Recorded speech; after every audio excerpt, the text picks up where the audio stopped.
Welcome to the Post-Game Spread podcast. For those of you that have already been with us, welcome back. For our new listeners, let me introduce myself, welcome you, and explain what this podcast is all about. My name is Blake Helm. I'm a firefighter, veteran, and former pro baseball player myself. I had a wild journey through baseball that, to put it in a nutshell, let's just say I had some tools and some promise. I played some D1 baseball. I had 5 surgeries in college. Could not stay on the field, and it was an absolute battle to come back every time. After college ended for me, I ended up walking away and joining the military. I was done with baseball. Served my 4 years in the military, and towards the end, I kept having these dreams that I had to finish this. I had to have my vision quest and play pro baseball, and that to speed this up, I was playing wiffle ball with some buddies.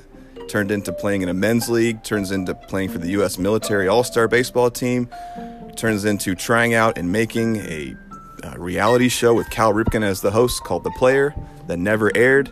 The winner was supposed to get a contract with the Orioles, and that turned into bouncing around indie ball with mixed results, some good, some bad for a couple years, and then it all ended with a fastball dotting me in the temple, and I had post-concussion syndrome for 6 months. So an absolute crazy ride, and through all of that, I learned a lot about myself, a lot about life, and how to overcome. And I had a chance to go on my buddy's podcast a year or two ago and tell my story. And it was so therapeutic and fun and awesome to give thanks to all these people that helped me along the way. I think baseball is such a great teacher of life and life lessons if you pay attention. So from there, I thought, I want to do my own podcast. I want to give back to the baseball community in my own way and be a part of it. And I want to help guys tell their stories, their unique stories and their journeys through baseball and what they learned along the way, and help them, pass along their knowledge. Because what good is knowledge if we don't pass it along? So I've been going back and talking with former pros with interesting stories, talking with their parents, their friends, their teams, their coaches, their managers to get context, to get clips, to get quotes. And it's really been a celebration of someone's career and what they went through. It's somewhere between podcast and biography. It's positive. It's a celebration.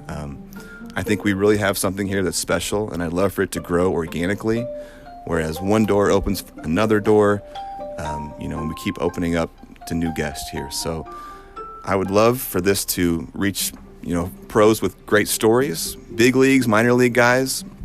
So if anyone is out there listening, you think you have a great story, or someone you played with has a great story, and you want to get in touch with us and be a part of this, be on it, my email is thepostgamespread@gmail.com. Look forward to hearing from people. Thank you for your support. Thank you for your time.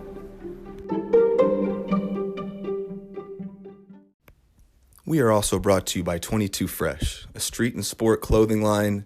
They do baseball, they do hockey, they do custom jerseys, team wear. I've been rocking 22 Fresh since my 20s. Kip and I, the owner, go back a long time. We've always been friendly. He was a stud baseball player at the University of Evansville back in the day. I still rock 22 Fresh to this day. I believe in this company. Tons of pros you've seen rocking 22. Bryce Harper, Jason Worth, Pudge, Ian Desmond, Andrew McCutcheon, Mike Morris, Alex Manoah. Head on over to 22fresh.com.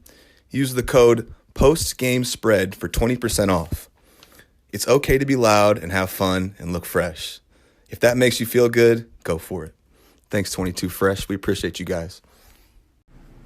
Now we're going to cut to a few minutes of local ads from sponsors that support the show in Springfield, Illinois. We are also brought to you by Matt Brewer, an attorney at the law offices of Stephen Kelly here in town. He can be reached at 217-544-8000 or mbrewer@stephenkelly.com. He practices exclusively in personal injury and workers' comp, Matt being a standout football and baseball player at SHG. He then went on to be a standout at SIU Carbondale and then had a short career in the Diamondbacks organization. What a stud. We appreciate you, Matt. We are also brought to you by Eric Easley of the Easley Real Estate Team.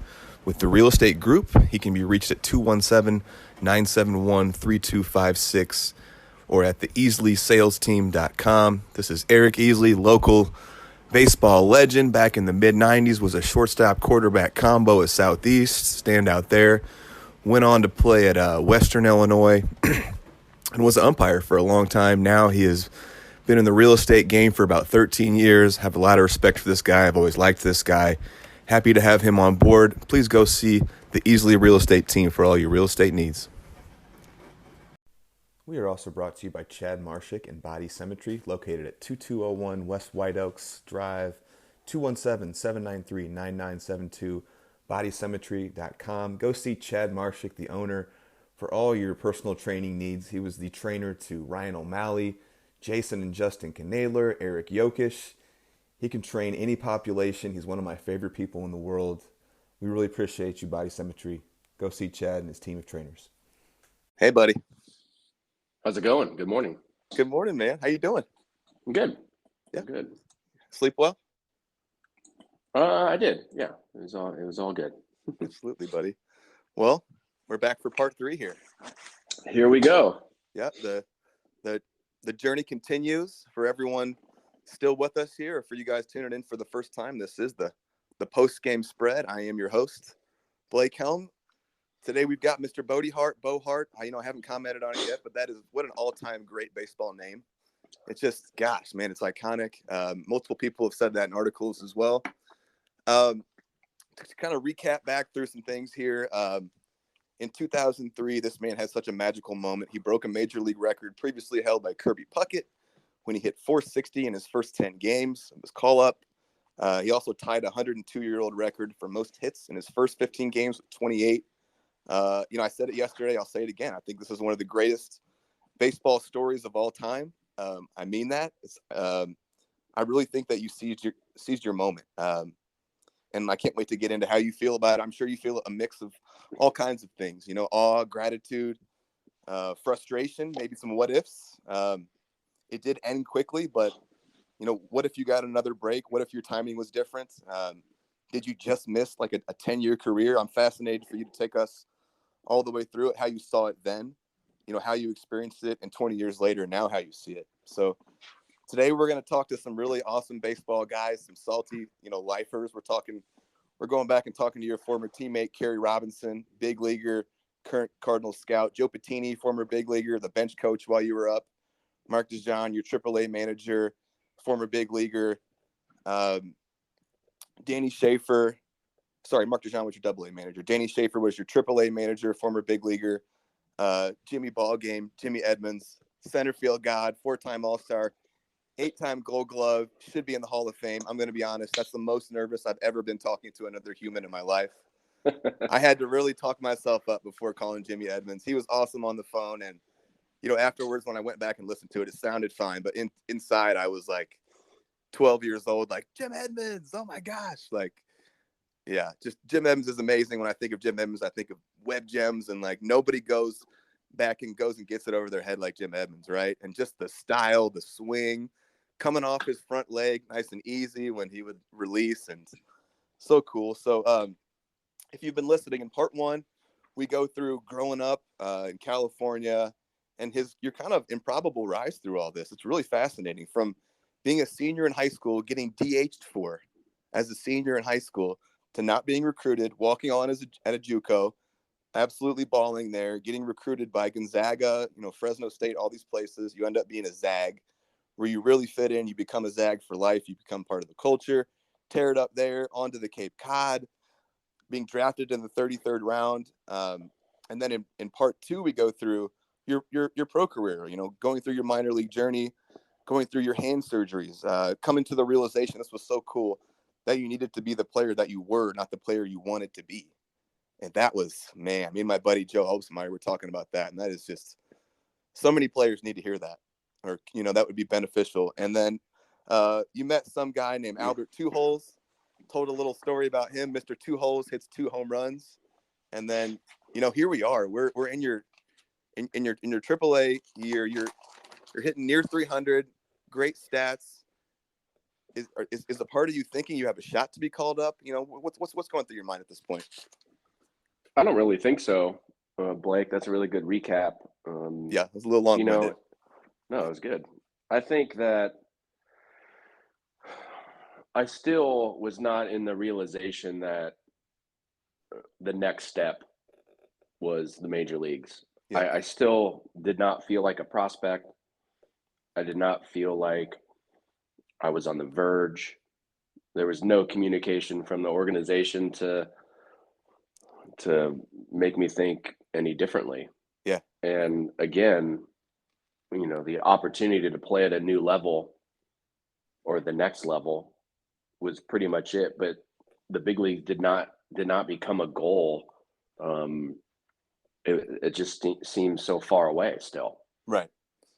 First year in AAA, there are guys Sure. on the team who who had already been in the big leagues who had come back down. Yeah. I was still being evaluated, still developing myself as a hitter, Yeah. and it was again, I was just trying to go about my business and make sure that I was performing. And I think that year was, it was the best minor league season I was having. Very strong. Yeah. And 297, 7 bombs, 14 doubles, 3 triples. Yeah. Very strong. and that's in the first 6 weeks of the season. Right. Yeah. So, if you would have stayed there for a full season, who knows what kind of stats those could have looked like. So I think things were clicking earlier in the season than they had in the past. Yeah. For me, a lot of credit goes to Steve Alboni and Mark Dejohn for kind of Right. getting my head straight toward the end of the year before in AA, Yeah. and then again having conversations with them in AAA, or excuse me, in spring training while I was trying to make the AAA team. But again, I think I was maturing, and I still had not peaked, and I think they saw that. And in Yeah. retrospect, I think I now see that there was still more for me to produce as a Yeah. hitter. Right. And I hadn't maxed out yet. Yeah. You talked about that, I believe, in episode 1. You said peak at the right time or don't peak at the wrong time or something along those lines. Yeah, Right. don't peak too soon. Don't peak. Yeah. There you go. Yeah. So If I were to get any tattoo in my life, it'd probably be that somewhere on my body. But don't peak too soon. Hitting 300 with pop, early in the season, like you said that you were a notoriously slow starter. Didn't start slow this season, so off to a hot start. Great things. If you're hitting 300 in AAA, I have to imagine a lot of people would imagine, or you could draw the conclusion that you could hold your own in the show. So, life is such a crazy game of timing. I don't know if you know this, but Jason Worth is from Springfield, Illinois, and he hasn't been on yet. I don't know if you will, but his mom, Kim Worth, is one of my best friends. It's like she's kind of like a teacher, mentor, really good friend to me. And she always talks about timing and being in the right place at the right time. And sometimes you have the right timing and sometimes you don't. And, what we're about to be getting to in a second, I think, is just like immaculate timing, right? Just it all worked out. There's a series of events that lead up. You're playing extremely well in AAA. Fernando Vina ruptures his hamstring. His backup, Miguel Cairo, breaks his wrist, and then here we are. And it's again trying to maximize the opportunity that you're given, especially to a marginal draft pick like me. Yeah. I just wanted to keep playing, and again, not consciously saying I have to take advantage of this opportunity. It was just kind of, in the back of my head, hey, I still get to play, so why not make the most of it? Yeah. It's again the feelings of I want to get to the big leagues. Of course you want to, right? Yeah. That's what every minor league player's dream is. Of course. But it wasn't like there was a lot of extra pressure on myself. Right. It doesn't seem like you ever did that. I don't think so. Yeah. I think I would say maybe later, in big league spring training, there was more pressure felt because I had not been to a big league training league spring training at this point. Yeah. So I didn't know what that was like at all. Right. So I'm still, minor league player, and the following spring, you're in contention for what you think is a starting spot on, in the show. So obviously there's more pressure there than you're in minor league camp, just trying to day by day do it. Right. Yeah. Right. So, and I think that the natural progression of me as a hitter allowed me to keep playing because I always played good defense, right? But the offense and the hitting and all that stuff that goes into getting ready for each season and trying to make a ball club. Yeah. all the coaches that we had, and there's so many coaches that were influential, just to say something different or to show you something unique or just talk about it, right, in a conversation in the batting cage while you're standing there, hitting off the tee. It's those things are profound and they stick in your head. They're impactful. Yeah.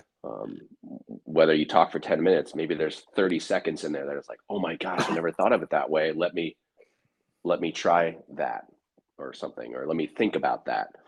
That's how you develop as a hitter, because it's all mental, Yeah, absolutely. And it's obviously with stats like you're having, things are clicking. It sounds like we kind of went through the previous year, you and Steve Balboni were working on letting it travel, letting it get deep, taking it the opposite way, not just being a pull guy. And it really kind of, it looks like it's made your average jump here. You're a complete hitter. You can use the whole field, and things are firing on all cylinders. And on June 19th, someone's getting a call up here.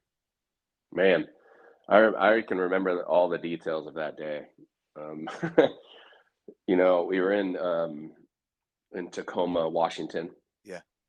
And really awesome, scenery in Seattle, right outside Seattle, not too far. You have these mountains, and in Tacoma, it's just trees and green, and it's still summer, of course, but it's not super hot like in the South or anything like that. And yeah, it was just it's a pleasant, even though it's far from Memphis, and the minor league flights are not great, but it was a good place to visit. It was as a visiting player. Yeah. But the clubhouse was in the outfield in a behind the left field wall in a temporary kind of trailer, or more of a permanent trailer type scenario. So it wasn't great, but I like the Northwest, and enjoyed that road trip, of course. But yeah, that game, the game, I don't know what number game of the series it was, but I was a leadoff hitter, right, most of the time. Yeah. So I remember I didn't lead the game off with a home run, I don't think. Maybe I did, but Danny said that you hit a homer that during that game. That you got I did, and that was cool. I remember that. I can remember that pretty well. I just don't remember if I led the game off with that or not, because I had done that a couple times in my career. But yeah, I had hit a home run. I think it was like the 5th inning or something. I was left on deck, so I think I was maybe 1 for 2 with a homer, and left on deck with the third out being made in front of me. Yeah. And so I throw my bat in the rack and put my helmet down and grab my glove, and I go back out. I was playing second that day, and go out and play second, and we're getting warmed up for the inning, just tossing the ball back and forth at first base. And about the time that there was a position player, a utility player named Marty Malloy. Oh, I've read his book. Incredible. So Marty Malloy was a utility guy, kind of a platoon guy. Yeah. On our team. Great dude. Great dude. Absolutely. Read the book. I have not. So I think I saw him running toward me, maybe about the time he got to the mound, because we were on the third base side. So he's got to he was running out of the dugout with his glove on. No. And he's like, "Hey, I'm playing second now." And I said, "Okay." And I'm not one to question anything. And obviously Danny Sheaffer is telling him to come out here. Yeah, that's the way it is. So I'm like confused, but not aware of anything at all. And I think I can't remember what the team. I was just kind of shrugging, as I ran off the field. Like, okay, cool. So I jog off the field, and I didn't go, "What's going on?" or anything like that. And Danny, when I hit the bottom of the step, he's like, "Hey, we're gonna give you've had a couple of bats, you hit a homer. We're just gonna let Marty play some innings. You're doing fine. Just give you a little bit of half a day off or whatever." I was like, "All right, that's fine." Okay. Yeah. I didn't MF anybody. I didn't throw my hat or my glove and say, you're wronging me here, or Right, something yeah. like that, right? Sure. That might happen today, but not when I was playing. No. But so I sat down, and I always had tape on my fingers on my left hand, which is my bottom hand. I didn't wear gloves, but yeah, you're an but absolute man for that, dude. I don't know how you raw dogged it your whole career. I don't. We can talk about. We can break that down, but We'll get I there. don't. It's just a feeling Sure. of control of the bat, right? That kind of thing. So, but I did have a couple pieces of tape on my fingers where I would get blisters if I didn't. And so I sat down on the bench, and there's a couple guys there just kind of milling around, and it's the middle of the game. So I sit down, and I'm taking the tape off my fingers, and Danny Sheaffer walked from like one end of the dugout back to me, and I look at him, and he says, he's like, Bo, pack your shit. You're going to the big leagues. Oh my God. Just ripped off the Band-Aid like that. And I'm so glad he did it that way too. Right? He wasn't just like, hey, look, He didn't mess with you. this is what happened, and I got a phone call. He didn't. There's no story. It's like, pack your shit. You're going to the big leagues. Yeah, it's kind of what he said. Yeah, and for my kids to listen to this, sorry that I said the S word, but it was really kind of like this flush of like adrenaline. I couldn't even hit my whole body, and I was so surprised. There was no, again, I'm not thinking about, hey, I'm hitting 300. I'm hitting homers. I'm playing good defense. Totally in shock. When are they going to call me up? Yeah. No way. None of that. Not at all. Yeah. It was, I'm going about my business. I'm trying to get better, maximizing my opportunity, and not looking too far ahead. Take notes, everyone that plays baseball to that. So it's like, I was like, what? Are you kidding? I don't even know what I said. I said, yes, sir, or like, okay, sure. Something like that. Or are you kidding? Man. I don't think I said, are you kidding me? I don't know what exactly my response was. And like, I look around, and the 4 or 5 guys on the bench are like smiling. And they're like, everyone's just like, dude. So he's like, no, but seriously, the trainer is there. And usually the communication is with the trainer and the front office if something like this happens, because they have their cell phone with them, right? Yeah, Danny is coaching third base and flashing signs, and have time to, Walt Jocketty or John Mozeliak is calling them saying, hey, we need to make a move here. So the trainer, he's sitting there, and he's like, your flight's at 9:30. Let's go. That night. Yeah, that night. The red eye. That's right. You got a red eye. So I don't even get to say bye to my team, because they're all on the field. Just go. So I'm high-fiving and getting congratulations, in the dugout, and I grab my bats, I grab my glove, and I'm like, okay. And I'm like literally, halfway jogging down the third base line toward the clubhouse. You're not jogging, you're floating, man. I'm just kind of, what is going on? In a weird state of mind. Yeah. I'm like, oh my gosh, like this is actually happening. Yeah. And it was really surreal, because I was that player who probably was never foreseen to be in the big leagues. Absolutely. Right. Through A-ball, through the broken hands, and like the letdown of all of those injuries that I had. And again, it wasn't like an arm injury or a hamstring. It was just like freak accidents. Yep. Where you're breaking bones, and it's like, man, am I dropped down the totem pole here just because I continue to get hit by pitches? No. Sure. But again, I've missed an entire season of those 3 seasons. Mm-hmm. And so having that moment of being called up was like the biggest surprise, and just an unreal, like I said, a flush of adrenaline and emotion. Yeah. Where there was no expectation of that happening, especially to someone like me. Yeah. And that's, I think, as we peel the onion a bit, it was just a huge surprise. And I didn't have the details of why, Yeah. right? Yeah. I didn't have the details of, or the conversation with anybody when I broke from spring training and saying, "Hey, man, you keep this up, you're going to be in the big leagues in the middle of June." It's like, Yeah. oh, okay, cool. I'll just do that. I was not sniffing any radar of anything. And that's why as I'm leaving the dugout and jogging past the bullpen, they're like, "Where are you going?" What'd you say? I'm going to the big leagues. I just got called up. And they didn't know. So they're like, "What?" So I'm like halfway hugging and high-fiving the 6 guys or the relievers in the bullpen. Man. And I forget who the left fielder was. I want to say it was John Gall. He played first base mostly. I can't remember who the left fielder was, and they were like waving their hands like, "Go get him, Bo," or whatever. Like,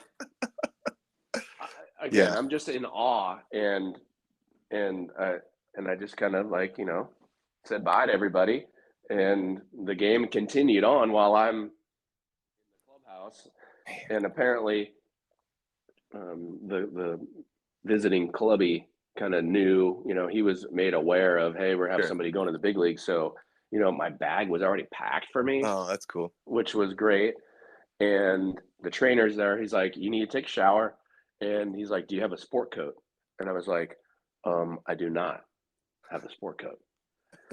And so I'm trying to think if he let me borrow one or I just borrowed one of my roommate, but you had to have a sport coat. And it wasn't like a rule. I think in some organizations, if you're in AAA, you have to travel with a sport coat because when you get called up, you got to wear it.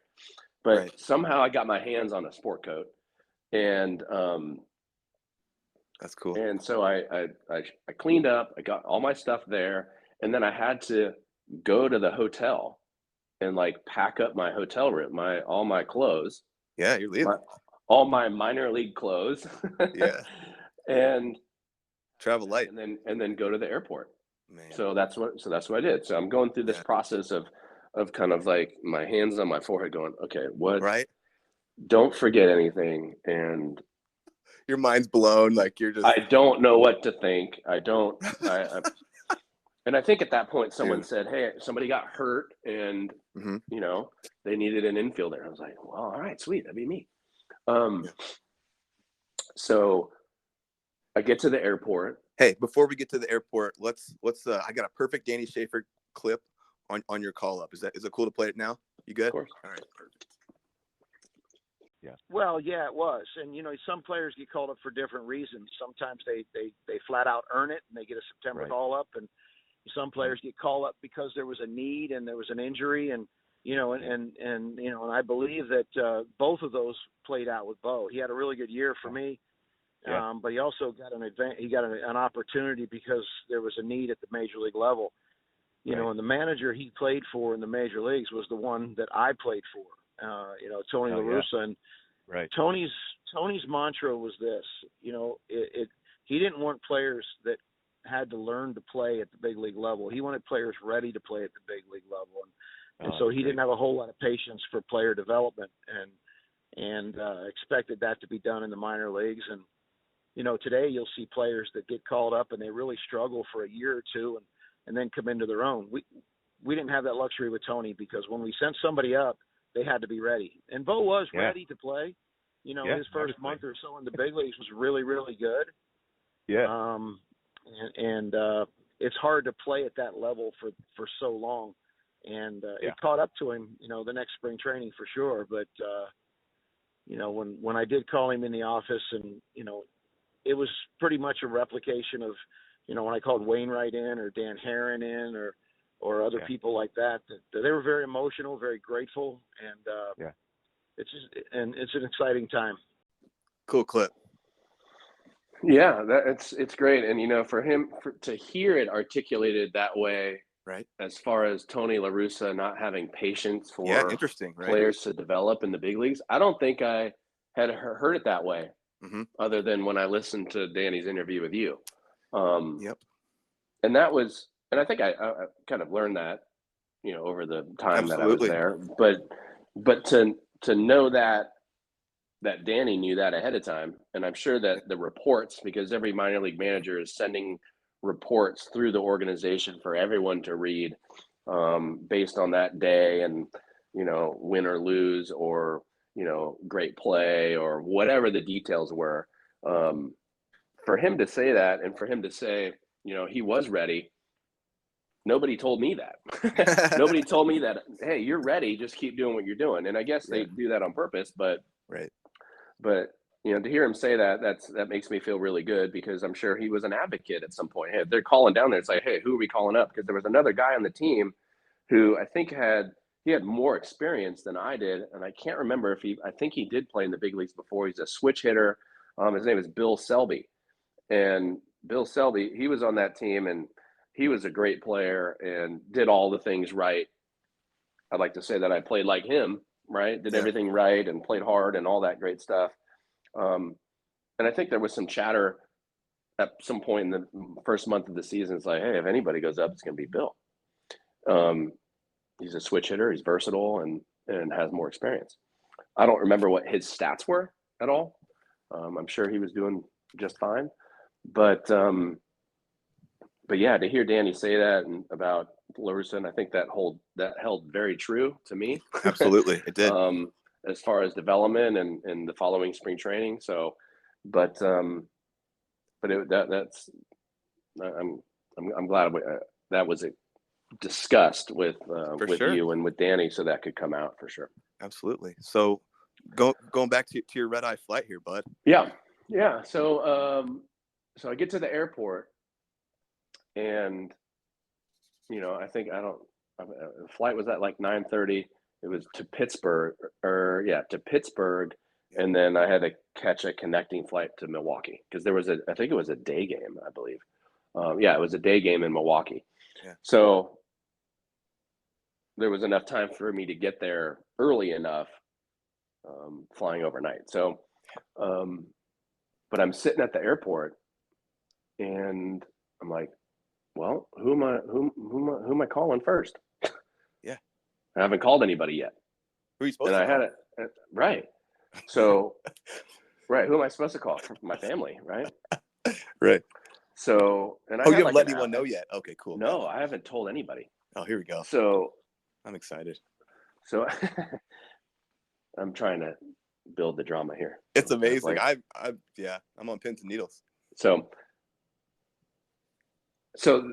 I made a promise to somebody, when I was, forget, maybe I was in high school, maybe I was in college, and it was a very humorous promise of like, hey, if you ever get to the big leagues, you're calling me first, right?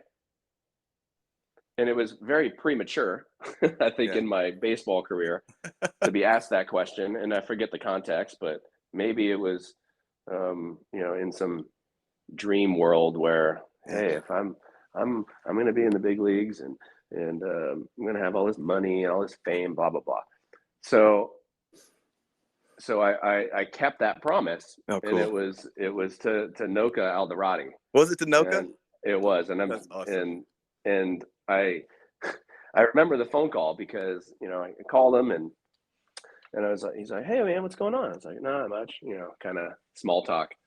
And I was like, hey, you remember a long time ago when you said, hey, if I ever make it to the big leagues, you're going to be the first person I call? Yeah. And he was like, yeah, why? And I was like, I'm making that call right now. No. And he was like, I think the phone dropped out of his hand, or he fainted or something, or I don't know. But he was like, what? Are you, what? Man. Are you serious? Tell me. So I told him the story, obviously the story and everything. And I said, hey, okay, I have to go. But, and obviously he said he was proud, and he's like, I can't wait. Oh my gosh, where are you going? I gave him all those details, and we had a nice conversation. But then I was like, okay, I got to call my mom. I got to call my family. I got to call my friend, other people and things like that. So I forget who I called, who I left out, all of the things, this is, I had and was trying to keep the head on straight. And so I made those calls, and everybody was very supportive, and yeah, it's just it was a fun time to make those phone calls. And then I get on the plane, first time ever flying first class, Blake. Oh, cool. Yeah, seat 1A. I was like Look right at in the you. front. This is great. I was like, this is awesome. Yeah. And the flight, like I said, was like at 9:30 or 10 o'clock at night, and trying to get all comfy, and No way you slept. I have a dinner menu. I'm like, this is unreal. Yeah. And you're right. I think I maybe had dozed off for like an hour or two. How could you? Yeah. If that, right? Because after a couple hours or an hour on the plane, I was like, well, I mean, I'm wired. Yeah. What am I going to do? Well, I had a couple cocktails. I was trying to like calm down a little bit. Yeah. So I had a couple of vodka tonics, and that kind of just leveled me out a little bit, I think. There you go. And tried to doze off. And again, I don't remember very much, but I had to make the connection in Pittsburgh, jumped on another plane, and it was like a 45-minute flight to Milwaukee, I think, or an hour or something like that. And made it there, and the car service waiting for me at baggage claim, and and it was just like, I'm going to the ballpark. And Miller Park was, I think, a new park at that time too. Right. And so I'm like, hey, let's go to Miller Park. And they're like, yeah, that's where we're going. So, but it was kind of that, I don't want to say Hollywood moment where there's not much going on around the stadium where we would enter, right? Mm-hmm. Where I got kind of dropped off, and everybody was already in the clubhouse and going about their business before the game. And, but I had my bag and, the blazer that's too big for me, Yeah. And at least I had one on. And later Jimmy Edmonds took you out did like the veteran thing and hooked you up, like getting you dressed, and right? He did. Took you out his bought way. me a couple suits. Yeah, that's great. Yeah, that's awesome. But so I get out of the car, and I'm walking into the clubhouse or into the tunnel. And it's just kind of like, all right, I made it. I'm looking at this cathedral of a ballpark, right? Man, the biggest park I've ever seen. Yep. And it was, I was so excited to get there. I couldn't imagine. So excited to be in the clubhouse. I knew no one. Dude, that roster too, insane. I knew no one because I didn't go to big league spring training. So I'm walking in. It's like, is that the new bat boy? That's how little I was compared to Roland and Albert and all these guys, and Matheny and Edgar and dude. Let me rattle off Jim Edmonds. This roster is absolutely insane. 2003. This is like Mike Matheny, Tino Martinez, Edgar Renteria, Scott Rowland, Pujols, Jim Edmonds, J.D. Drew, Fernando Vina, Joe Girardi was even on that team at some point. Like this. It's crazy, man. Those are some dudes. And those are just the position players, the pitchers. I mean, like, give me a break. It was incredible. And so, I got my bags in my hand, and I'm looking around. There's not like somebody there greeting me like, hey, Bo, come this way. Buddy. Yeah. It was like, I walk into the clubhouse, and I'm like, okay, can I just go find somewhere to put my bags down? Because where's my, I'm going to have a locker, right? Yeah. So I'm looking around, and I see my name, and it says, Hart on it. It says 31. I was like, yeah, all right, 31 works for me. Am I going to be picky? Am I going to say, hey, I don't want that number? Give me nobody asked you like, hey, what number do you want to be? That was just what you got. Well, I would have said 5 because that's what I was wearing in the big leagues, but that's Albert's or in AAA. But Albert obviously wearing number 5. That's not a chance. Some guy named Two Holes is wearing a number 5 jersey. So, but obviously nobody asked, and 31 looked pretty good, and it ended up being just fine for me. Absolutely. But I'm walking, like I said, I'm kind of beelining to my locker around some tables and whatever, and Joe Pettine walked by. All right, he was the major league, the bench coach there. Yeah. And he's like, "Hey, Bo, all right, good, you made it. And he's like, welcome. I was trying to get you a month ago up here." Really? That's what he said to me. And I was like, cool. "Oh," I was like, "Thanks, Joe." What am I going to say? So he's in your corner. Yeah, he was in my corner for sure. And Yeah. I was like, "Wow, thanks, Joe. That's good." So I kind of get to my locker, and it's like one of those moments where you're just like, I need to go find Tony. Let him know I'm here. Oh my gosh. And I alluded to this. You grew up a huge A's fan. This must be totally surreal. Yeah. I'm going to go talk to Tony La Russa right now. Right. Okay. Okay. I'm going to go. So I literally drop my bags, and then I find his office, and nobody knows who I am. So it's not like, "Hey, you got called up. That's awesome. High five. Like, where have you been?" No, none of that. I'm walking through like I'm, collecting laundry. Right. They're like, "Get out of my way." The new clubby. No. Yeah. Right. So I kind of am weaving in and out, and I go into Tony's office, and he's sitting there, and he's like, "All right, hey, Bo, you made it." And I don't think I may have met him like once or twice in the inter squad or the split squad games. Yeah. But it wasn't like we had any one-on-one conversations. It was just whatever it was. And he's like, "All right, hey, you made it." And he had a little smile on his face. He was kind. Yeah. And he sits down, or I sit down, and I look at he's got the lineup card in front of him, and it's not entirely filled out. And I think it was either the 8th or 9th spot that was open. And you know how Tony liked to dabble with the pitcher hitting 8th and 9th? Yeah, absolutely. And so I don't remember if I hit 8th or 9th in the lineup. I'm sure we could try to figure that out, but there was a spot open. And he was looking at me, and he's like, "Welcome, congratulations. We know that, or I know that you have flown all night long, and it's okay if you feel like you can't play today." Oh man. And I said, "No." I said, "You put me in the lineup, I'm ready to play."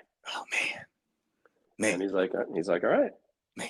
So he put me in the lineup. Bo, I've got the perfect clip to play right now. Go. Yeah. Perfect clip. Mark Dejohn. Here we go. It was a Sunday morning. I can't say when. And I got a call from Tony La Russa. And he told me, he said, "Guess who just walked into my office?" And I didn't know. I said, and he said, "Well, Bo Hart." And I said, "Oh, wow." I said, "Well, that's great, And he said he traveled all night, or he flew, and I think his debut was in Milwaukee. I'm not sure. Yeah. And he asked me. He said, "Well, let me ask you something, DJ." He said, "What do you think if I played him today? What do you think he'll do?" And I said, "Tony, let me tell you something." I said, "I have no idea what he'll do." I said, "But I'll guarantee you this: he's going to bring a lot of energy to that lineup." Yeah. And he said, "Man, that's good." And he said, "That's good enough for me." And I don't know what he did on his debut. I think it was okay. And two for 4 with a double and a triple. Man, what a clip, dude! That's really cool that you have that, and that DJ mentioned that, because I didn't know that. Right. Perfect timing. Yeah. I know. Nice work there. Thank you. Thank you. That's how quick the conversation was. We didn't get into "Hey, what else is going on with you?" or anything like that. You're it was in. Yeah. "All right, you're in the lineup." I said, "All right, I'll be ready." So I left there, and then I think I'm just sitting at my locker, and a couple players did come over and kind of pat me on the back. But again, they didn't know me. Yeah, you didn't have any relationship with any of them. No. So it was cool. They were like, "Hey, all right, nice job. Hey, good to see you." And I think Albert was one of those, because he and I, not only did we were in the same draft year. So Albert was, one of the guys that kind of pat me on the back, and and said, "Hey, it's good to see you." High five, because when not only did we play in the instructional leagues a couple of seasons before, but when he was coming up through the minors, I was in Potomac in A-ball. I think it was 2000. I think it was in 2001, or 2000. Yeah, I think it was 2000 or maybe 2000. Regardless, he spent like a month at every level. Yeah, and so he came through our organization, and man, he was a man amongst boys. Right. He hit 300, if not better, at every level, and just went about his business and just hitting balls in the gap and hitting homers and playing. I think he played outfield initially, and and then a little bit of third, and then he played first. Mm-hmm. But man, he was just crushing it. He was someone to go, oh my gosh, like this guy, this is great. What is he doing? The batting title this year. Yeah, in 2003. Yep. Yeah. Yep. So anyway, so I think he came over and said, "Hey, Bo, it's good to see you." He kind of remembered. Yeah. And then someone taps me on the shoulder. I think it was the clubhouse. The clubhouse. Rip Rowan was our clubby on the road. Yeah. Yeah. He would travel with us, and so he's like, "Hey, the phone. There's somebody on the phone for you." And I was like, "Who knows I'm here?" that would have access to that phone, right? Yeah. So I go over and I literally pick up the phone, and I'm like, because it's a real phone. And I'm like, hello? And he's like, Bodie, hey Bodie, and it was DJ. Really? And and DJ called, and he said something to the effect of, "Hey man, you go get them. You bring everything you have, and don't leave anything. Don't regret anything. You go be you, and you play hard, and you're going to be just fine." He said something motivating like that, which is really great. And Absolutely. I was like, "That's so great. Thank you for calling." And we had a moment conversation or whatever. Yeah. And to hear him tell you that story of how Tony called him, nuts, right? Now I understand. How he knew and all that stuff, because it obviously gets through the organization too, and reports and things. So anyway, we had this really cool conversation, and I get off the phone with him, and then like either the traveling guy, or there was a front office guy there. I had to sign my contract. Oh wow! Right. So I got to sign it like at that table there, where the phone was, like a desk. And he's like, "Hey, here's your contract. Believe me, it's all there." I'm like, "Okay, where do I sign?" And I'm signing it, and I look over and I see what my salary is. Yeah. And I freaking I was like, "Oh my God!" Like, what was the minimum at the time? 300,000. Yeah. And so I'm like signing, and I'm just looking at it. I was like, "Oh my God, can I get a copy of that?" Kind of thing. And they're like, "Yeah, of course, I'll put it in your locker," kind of thing. So it's those little details I haven't thought of in a very long time. Yeah. So that was really kind of cool to remember and talk through. But obviously, batting practice hasn't started yet, and so I'm getting ready. I got all putting my stuff on to get ready to go out there. And Kerry Robinson was there. He said he gave him some advice. And he did. And, he kind of, I didn't know him, and he was just very kind. And he was just like, "Hey man, you just put your head down and play hard. And you earned your way up here, and, let's, enjoy this, pretty much kind of thing." I can't remember exactly what he said. I've got a clip for it. Perfect. Here we go. And so I just said to him, because, and I say it's a lot of the younger guys that, I know what it feels like to get called up. In fact, I got called up 3 separate times as a rookie, right? So with the Rays, with the Reds, and the Cardinals. And I just try to tell them, like, dude, you've been playing baseball your whole life. This is no difference. It's the exact same game. The players might be a little bit better, but the only difference is there's more people watching you in the stands. That's it. Otherwise, it's just baseball. And if the team didn't think you could do the job, you wouldn't be here. So just go out there, have fun, and do whatever you can, play your game. And then I think that night he had like the first night he had like 2 or 3 hits, and like from that point on for the next few weeks, it's like this guy was on fire and never could make it out. It was crazy how good he was for us at the time. And so that's what I remember about the first day. Yeah. With him on there. And then perfect clip. I'm so glad you got that, because I didn't remember exactly what he said. Obviously, it's encouraging, supportive, and motivating, Sure. But to say, hey, this game it's the same game you've been playing your whole life. Yeah. Players maybe a little bit better, but there's going to be a lot of people here. So be aware of that. Yeah. So that was really cool. It's amazing that he remembered those details 20 years ago, Pretty cool. Yeah. So I remember, because the clubhouse comes through the dugout, I believe, and onto the field, and just being out there, being out in a major league ballpark, and the only equivalent was being a fan going to the A's and Giants games, mostly the A's games, as a kid, and it just seems so large, and it's so just so surreal that I'm walking around on the field, that I'm allowed to be. And I say that to be funny, because I get it. As a kid, you can't run around on the field. There's still a part of you that's a little kid that's a fan that used to go to A's games, and now it's like, I'm on a major league field. I can't. Sure. Oh gosh. And I get to come out here, and I'm like, trying to find someone to play catch with. I think it's probably Kerry. Yeah. So. Wow. There's all these guys, the roster that you mentioned, we're all now like, hey, they see that I'm in the lineup, right? Yeah. And so it's like, oh, okay, well, this guy's for real. He's not just, here to watch. So, hey, what was it like putting on that uniform for the first time? Were you like looking in the mirror? Was this like a, oh my gosh moment?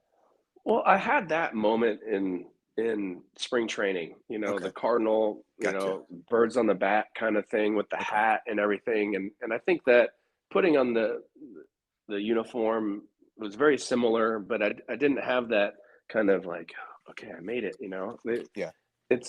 I just knew that I had a number that was mine. My name was finally on it, and that I was, I'm a big leaguer now. And so I'm going to act like it. Right. I think I took that a little bit to the too far a little bit. You know what? I read in an article where you said, looking back, you kind of wished you had enjoyed it more in the moment. You were like kind of a little bit too intense about it, too serious, and you wish you could have just just enjoyed it, I guess. Well, what I meant by that, because believe me, I was enjoying it. Sure. But I wish I showed it a little bit more. I didn't smile a lot, right? Gotcha. Yeah. And that's what I meant by that comment, where is and you're like a joyful guy. I was like, this is great. You celebrate the game. I wanted to make sure that I was seen as somebody who was taking it seriously, respecting because the game. Yeah, absolutely. Exactly, respecting the game and my teammates, and I get it. And that's what I meant by that. I wish I had smiled more on camera, because I don't really have a lot of either videos or anything of or pictures of me smiling on the field. It was more just kind of like, I'm this is my job, and I'm going to do it the best I can. Yeah. So I go out there, and there's on the clipboard hanging on the batting cage is like the routine that is suggested by the hitting coach and the organization and whatever. And so I'm getting a little bit of advice from Joe Pettine and everybody there. And it was just like, okay, here, we'll get in the batting cage. I'm going to, bunt a couple. I'm going to hit some and just kind of get ready for the game. And Mitchell Page was the hitting coach. Yep. Rest in peace. Yes. And so he was a great, mentor immediately, right? But very supportive. And again, he wasn't talking to me as like a kid. He was talking to me as like, hey, let's go about your business, right? Yeah. He kind of gave me that trust, and then we obviously had conversations and things, but batting practice in the big leagues is very different than it is in the minor leagues. Let's go. There's no fans in the minor leagues. Yeah. Right. For the most part. Great point. And there's not a real echo. And so taking batting practices and just hearing that. Oh, again, cool. I'm taken back to when I was a kid, and you just you hear that echo of the bat crack and the murmur of like a little bit of music and that's the good people stuff, milling man. around. Man, it's just really cool. And Miller Park, like I said, was new. The roof was open, I think. Great I think stadium. it was. Yeah. And it was really fun to take batting practice there, because as a kid, batting practice was something that I went and chased balls down in the outfield, right, in the bleachers. So again, having those little bits of moments, chasing the ball with Noah, going to the A's games in the summer, and just trying to catch those balls. Like, I'm hitting those balls now. That was really cool, right? Man. So I think we get through batting practice, and I'm taking ground balls, and Pettine's out there, and Dave McKay, who is the first base coach, mm-hmm. Did a lot with the outfielders and the infielders, and so Jose Oquendo was there, so I got to meet him, and he was great. He was supportive and secret weapon. Yeah, he absolutely was. He helped me with some technical things and catching and throwing, and even though I don't want to say I didn't need a lot of that, but it was nice to hear his thoughts. Sure. Just of his experience and things. So we go through the pregame and get ready, and you're taking infield with Scott Rowland. No big deal. Just Scott Rowland. Yeah. Hey Scott. Mr. Rowland probably is what I called him. Wow. But I'm in the lineup, so I'm playing second, and believe me, running out as the game begins, because I didn't hit in the first inning. Yeah. It was like, okay, here we go. And I remember that moment, like running up the steps and actually getting on the field. Yeah. Was really kind of awesome. And I remember the dirt was kind of dark there. It wasn't like red or brown. It was kind of like almost black. And that was, I think that's from what I remember, it was a different kind of dirt. And I was like, I like this. This is nice. And, the sun shining on half the field. And it was, I think I got a ground ball like early in the game, right? Yeah. Just kind of like got it over with. hopper to me. Yeah, just get it over with, make the play to first. And I was like, just kind of break the ice a little bit. Man.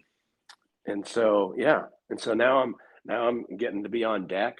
I think it was the second or third inning. I don't know if anybody was on base. I can't remember. I don't think so. But Ruben Quevedo, I didn't really know who he was, but right-handed guy, and in my first at bat, and I don't remember the count. It might have been 1-2, 2-2, something like that. But he threw, I think it was a changeup, and I have it on video. So as much as I kind of the blur of that game, I have it all on a VHS that I later converted to digital. Oh, cool. And I have it on video, and it's like the only pitch of the at bat is the hit. So yeah. So I, it's all, Bo hit a double in his first major league at bat, and you want to picture that it's like some line drive in the gap, and you cruise into second, right. and it's like, oh, this game's easy, blah blah blah. Not at all, because it was a changeup, and third baseman was brought in a little bit and off the line, because I look like I can't hit the ball out of the infield, and so I literally rolled over and chopped it down the third base line and it stayed fair, which was awesome, but it was not a line drive by any means. Didn't rock it. It was a chopper down the line that probably should have been caught, but it gets down the line, and I remember, this is funny because Richie Sexton was playing first base for the Brewers, and he's like 6'8" or something like that. Yeah. And I kind of didn't almost run into him, but he was such a beast. I had to make sure I go around him, and I almost missed first base. Oh man. Because Dave is like saying, go to second. And I'm like, okay. So I'm hustling, of course. And I didn't hit the inside corner of the base. I just kind of like tapped the top of it and almost ran into Richie, and then kind of cruised into second.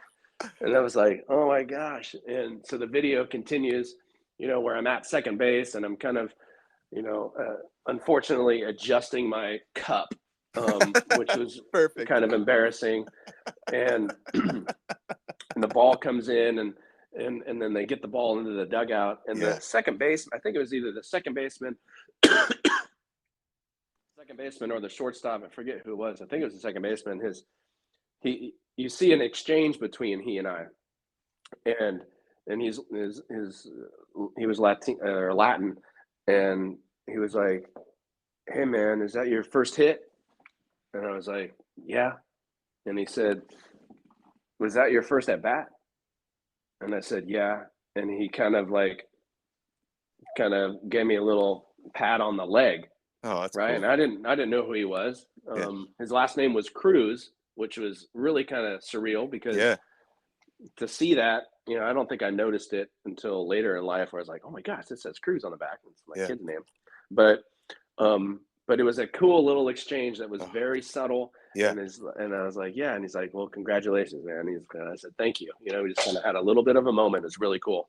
Subtleties. Yeah. And so, I mean, that was the first at bat. And I think the next at bat, I might have grounded out to second. I think I did. I ended up, and then I think my third at bat, I think Quevedo was still pitching. And this one was cool because, and watching it is cool because I forget the count, doesn't matter. But I think there's a couple guys on, and I think it was, the game wasn't close, but, we were winning at that point too. And I think I had scored a run, and that was cool to come into the dugout after I hit the double. But I hit a ball to dead center field there. And I didn't think it was a home run by any means. And Scott Podsednik was playing center. And he was like the fastest guy in the National League. Yeah. So I hit it, and I was like, oh, man, because I knew it wasn't a homer. Right. I was like, oh, man, I hit that ball really good, but Scott's going to catch it. Was he playing pretty shallow? I believe he was. Yeah. And so, especially because I've grounded to second and dribbled one past the third baseman.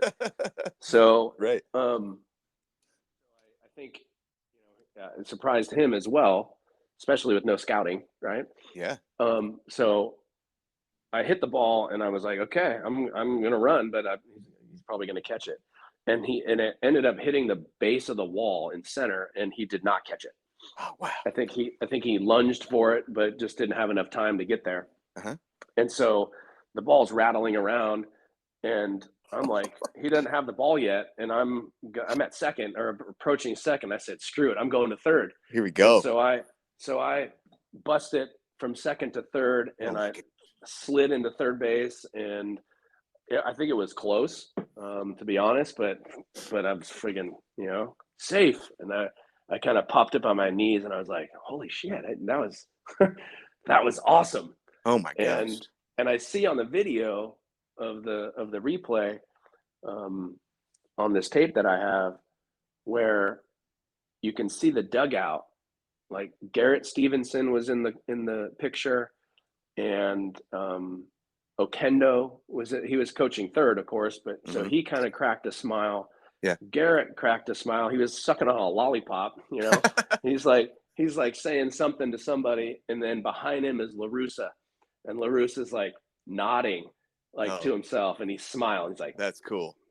I totally remember that moment, because I think at that point they did not expect anything from me. They did not. They expected me to play hard and to give everything that I had. But man, I've slid into third, and they all had that reaction, which is really cool. I mean, nobody could have predicted what you were about to do for the next 15 games of your career. I believe you're right. Even, and I probably was the furthest from that too. I can't, dude. This is crazy. First day in the big leagues, 2 for 4, a double and a triple. What? Yeah, Well, I did walk my last at bat, so I was 2 for 3. But that's just a detail. But yeah, getting 4 at bats in the big leagues in my first game, having a couple of hits. I did end up walking, which is really good. It was good for me.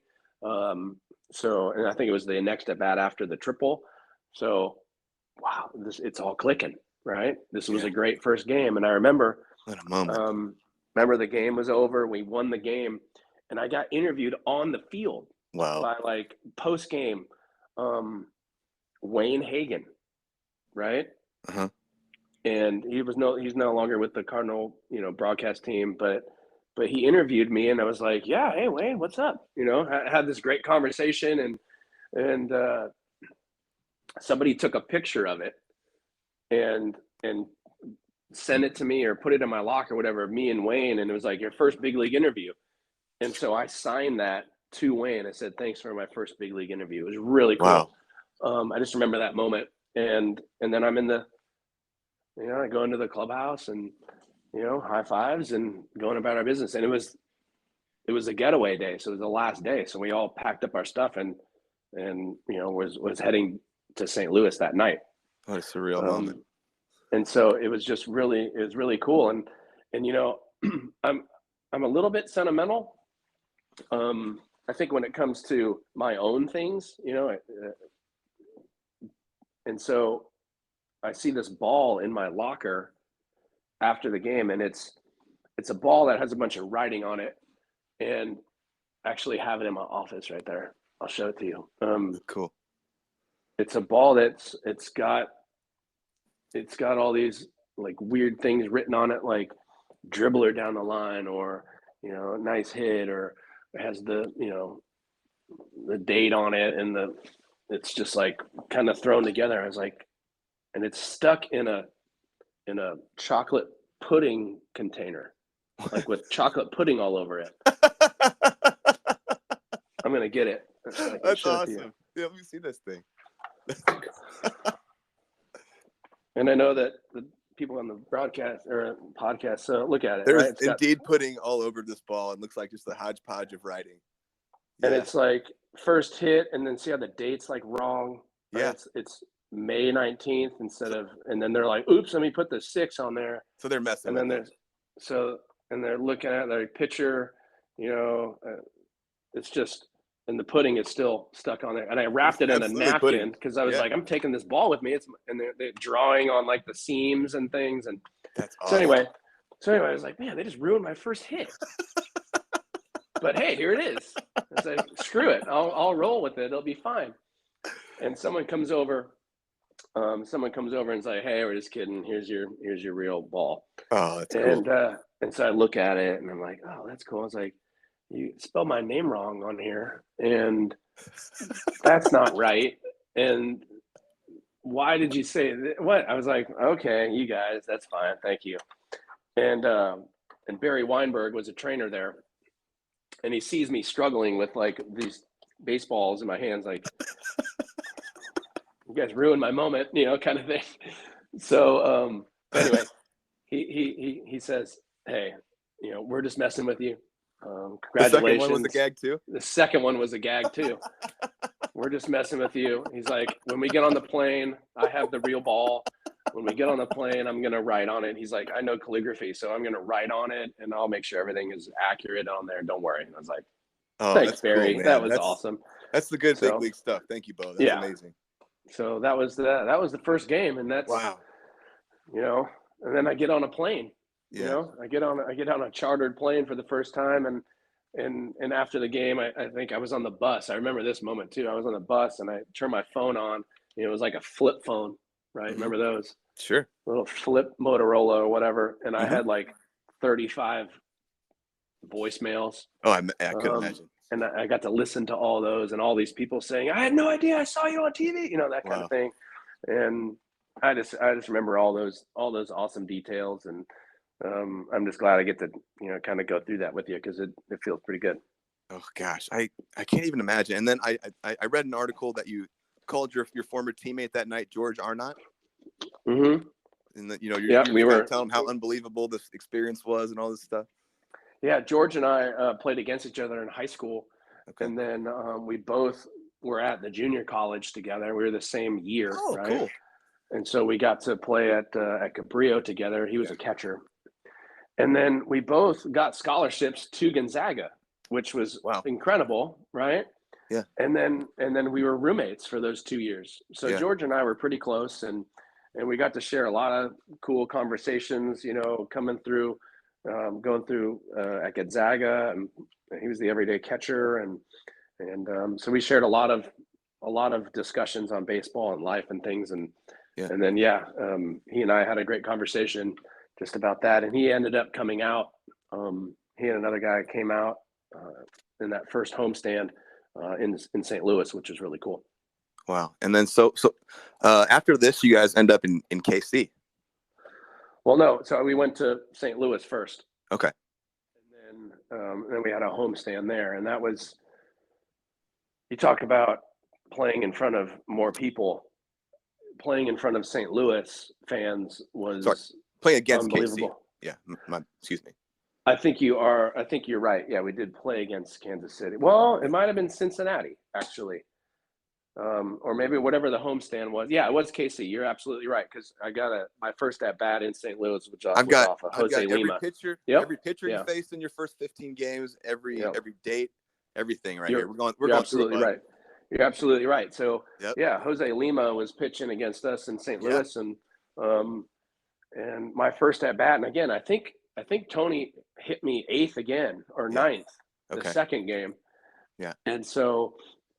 But again, what I remember of taking batting practice at St. Louis was just a whole nother level from Milwaukee. Yeah. And I was staying at the hotel next door, so I just kind of walked around and came to the ballpark, and again I had my locker, and now I'm in the home. Your own clubhouse. My own clubhouse, and trying to go about my business as I can. And again, this is the very next day from being literally just into the big league. So again, I'm still putting my head down, and I'm not really doing much. Yeah. I'm trying to learn from the veterans and what they're around, and I'm just trying to be aware of my surroundings. And and so I'm still not making any relationships, really. I think the only one was K Rob, who continued to chat, and that's awesome. Orlando Palmero was on that team. He was a really good teammate. Yeah. So again, going about the business and batting practice and taking ground balls and just be getting ready for the game and that type of thing. That's kind of a blur, I'll be honest. I bet. But my first at bat against Jose Lima, I think I hit a double down the right field line. And, my first 3 hits were extra bases, which is really cool. Yeah. And I think, and again, the video gives me a lot of things that I kind of don't remember. And so I get to second, and like this crowd is going, like, not saying wild, like the playoffs wild, but they're like cheering for me, because they're like, hey, who's this guy? And oh my God, he got another hit. And so I'm at second, and I take this huge deep breath. I'm just like, oh my gosh, because, a middle of the week St. Louis game, and I don't remember what day of the week it was, but I mean, there's 35,000 people there, right? Yeah. And I'm like, oh my gosh, and they're cheering for me. And so I kept getting hits, and the cheering just kept getting louder every single time. You got a standing O this game, didn't you? I don't know if it was this game or the next game, but again, I think I got 3 hits that night. You have all the stats. I don't have them in front of me, but you went 2 for 4 with a double and an RBI. You got a hit. You got the double off Lima and a single off Jason Grimsley. Okay, and so I mean, again, getting a couple hits, and coming to the park the next day and going about my business, and again, people are. I think if I had been 0 for 8 at this point, they'd be like, hey, Bo, let's, take a deep breath, trying to calm me down. But this is when people they just kind of left me alone. Like, hey, this guy's 4 for 8 right now. Right. And including, 4 for 7. And including Tony, right? Who, we joked about not really having any conversations, but that's what he didn't need to give me anything. He relied on his coaches to do that. Yeah. And I just felt like I what am I going to do? Like, go, hey, how do you think I'm doing? Like, what am I going to say? So I just, again, went about my business, and eventually Tony came to you, right? And said, hey, you can talk to me. or something I like think that? it was like 2 weeks into it. Yeah. Where he said, and maybe I had, didn't get a hit that game or something like that. Yeah. And he was just kind of in passing, hey, we can, you can talk to me now. I was like, okay, you're right. So, we had a conversation or whatever. Yeah. But the crazy part after each of these games, was every time I would get hits, or throughout these first 10 games, right? There's like 5 cameras and the media is all just in my locker waiting for me to have some soundbite. What is that how like? how you watch on ESPN and there's guys being interviewed, Yeah. with, Aaron Judge and Bryce Harper, and, they're always getting these sound bites of, hey, how's the team going? How are you feeling? What's that And feel I like? get to, it was, I think I did okay. I think there's no training. There's no Right. manual. Yeah. You got 4 or 5 news reporters asking you questions and putting the mic in your face. And I think I was just being humble and being really honest. Like, I'm just playing baseball, Yeah, hope I can help the ball club, and yeah. good things, good Lord willing, things will work out. Kind of my cliches, yeah. right? Bull Durham. So, yeah. So I think I handled it pretty well. Absolutely. And that kept going for 2 weeks, right? Yeah, they want to go talk to Woody Williams or to Matt Morris or whoever, or Isringhausen, who had another save or something. They do that too. But if I kept getting 2 or 3 hits, they kept coming to my locker because they wanted to try to figure out how I was doing this. Yeah. But and again, I had no answers for them other than, this is who I am, and I'm going to try to keep playing. This is crazy. So what I have kind of in mind here is to go through your first 15 games or so, just what you remember, and then we can just kind of branch off into all kinds of how you felt about all kinds of different stuff and whatnot. And okay. Yeah, this was your record setting. So you went 2 for 4 in this game. The next game, 3 for 5 with the triple. Like, man, what's going on? How are you feeling? This is. I think honestly, I had never been this type of hitter, like this. Yeah. I don't want to say hot as a hitter, but I'd never been that like locked in, I guess, than ever in my career. Again, I hit 200, 250. Yes, I hit 300, or I was hitting 300 for the first 6 weeks of the AAA year. So I was seeing the ball well. Yeah. Albert would run our hitters meetings at the first day of a series. He would come in, all the hitters would be in this one room, and he would give his scouting report of, hey, this starter and this reliever and this is how they get you out, and be aware of this and that type of thing. And he would just kind of share his knowledge of his scouting and his experiences. And then there'd be, Edmonds would chime in, or Roland, or some of the other veterans would say something. So we would get a really good sense. We'd get a really good sense of the pitchers coming in. Yeah. Because, nowadays there's analytics and you can have an iPad in there and you're like, watching your previous at bats against the pitcher you're about to face. I mean, that's a whole nother level. Yeah. But right now we just had, passed down knowledge, notes and passed down knowledge. And that's exactly right. So we would have those meetings, and I felt like, because I've never faced any of these pitchers really before, maybe once in the minor leagues, the year before that. But they would share that information, and that was really helpful. But at this point, nobody was, again, trying to fill my head with anything other than like, hey man, you just keep doing what you're doing. Yeah. Thumbs up, buddy. What right. do you say to this guy? Yeah. Exactly. And, and I'm playing good defense too. I think I was making some plays that they didn't feel like I was capable of making. Oh yeah. You were laying out web gems. It was an incredible experience. I remember it vividly. Yeah, because you were in that area, right? Yeah, so, about an hour and a half away. Very aware of what was going on. I remember Hart mania very much so.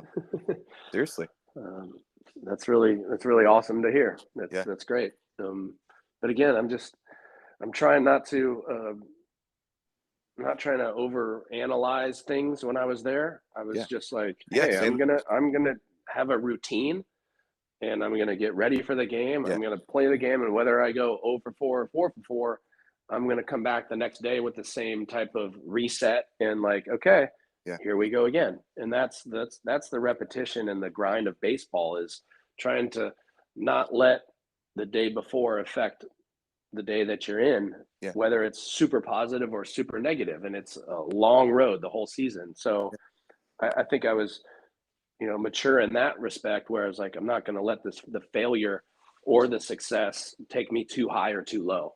Yeah. And I didn't get too high. I didn't get cocky.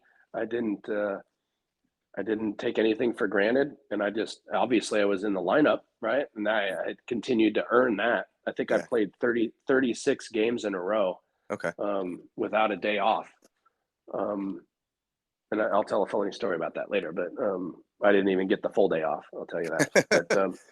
But yeah, it was just continue to get hits. As you were saying, I got 3 or 4 hits that next game, and then it continued, because I think we had Kansas City in town, and then Cincinnati came to town, I think. Yep. So the following day, you went 1 for 5 against Jeremy Afeld, and then then you have a series here against Cincinnati, and you absolutely go off, man. This is like, whoo, this is crazy. On June 24th, you went 4 for 8.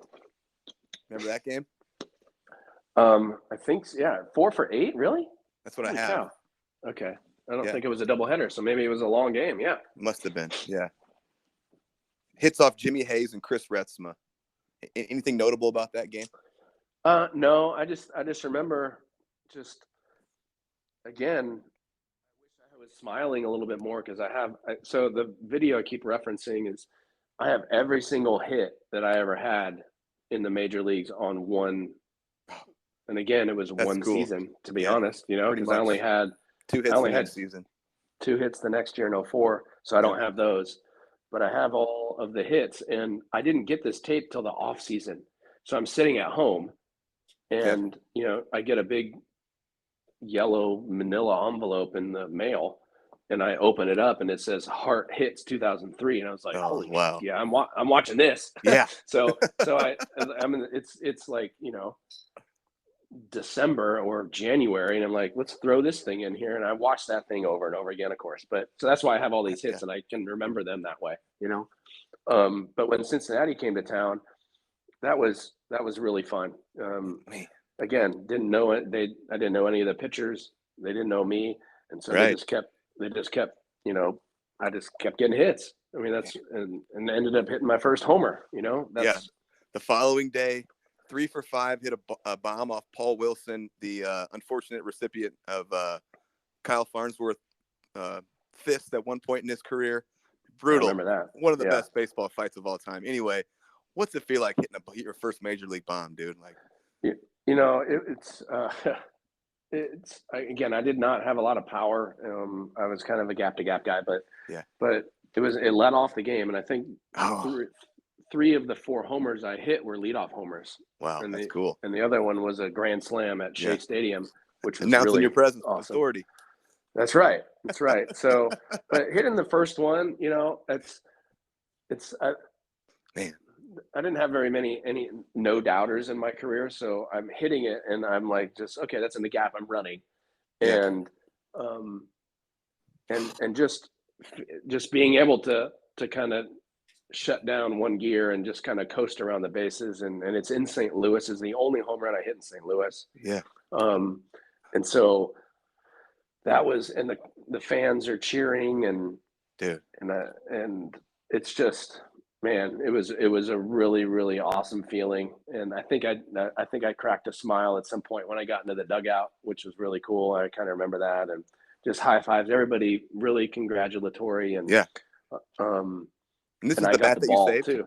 And that is the bat, and I have the ball. This is the bat that's in Lou Brock Jr.'s room. No, this is in Cruz's room. That was funny. Nice job, Blake. But no. So I just didn't use that bat again for some reason. I just put it away. I had one that was identical, and I just kept using that one. But but I think deep down I wanted to have the story to tell, like his first big league bat, and I never used it again, kind of thing. Sure. But and then the ball bounced back into the field from the bullpen, and so the ball came into the dugout, and I have that ball too, which is really cool. Hey, Bo, what does it feel like to get a standing ovation from 30, 40,000 people? I'm just giving you that energy and love. Like, I can't even. What is that like? Yeah. So that was the only time I ever had like a curtain call, right? It didn't happen any other time other than the one you kind of talked about with the standing ovation when I struck out. But yeah, I had seen that obviously on TV. I'd seen it in before. So it felt really kind of awesome to just kind of, they're all still kind of cheering. And so I got to walk up the steps and kind of just, hold my helmet up because I still had it in my hand, and just kind of took a deep breath and said, thank you. And wow. And it was really cool. It was the only one I ever had. I can't imagine. Like what a human experience that no one else can relate to. Like, 30, 40,000 people just like giving you, we love you. We love, they're giving you their energy, their respect, their admiration, man.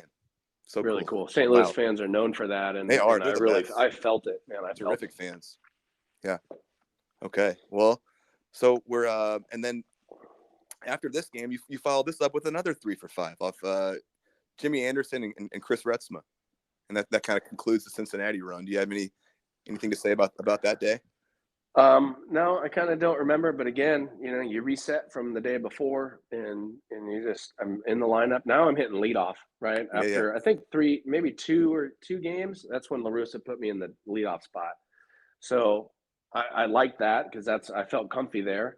And so I kept trying to get on base, whether it was a single or a chopper or, or a ball in the gap or whatever. I was just trying to get on base because the lineup, like you said, was unreal. And so I scored a lot of runs in the small amount of time I was there. So if I got on base, someone's going to hit me in. So I like being part of that kind of, initial rally of being on base and just running around the bases and scoring runs. And you actually led the team in triples that year in 77 games. Pretty impressive. That's cool, man. Yeah, it's impressive. Yeah. My man was hustling around those bases. Back here against KC for another game here after that. June 27th. Yeah, we went from Kansas City and Cincinnati, and then we traveled to Kansas City to play against them at their field, and that was cool. Yeah. Kauffman. Yeah. At Kauffman Field, it's got the waterfall. An easy trip. Yep. Easy trip and the waterfalls and all that stuff. So, but again, here we go. Now it's like routine. Now I'm not necessarily getting hits, but routine that I'm in the big leagues and I'm not like, oh, I belong here and I'm going to be here forever or anything like that. It's just like, okay, the all the newness is starting to become routine and to become normal. Yeah. But this is the first road trip that we had. So, and I think we drove there. We didn't even fly. Okay. I can't remember. But maybe we did. But anyway, just going through, and then there was one game where I didn't get any hits. This is it. This was your first offer.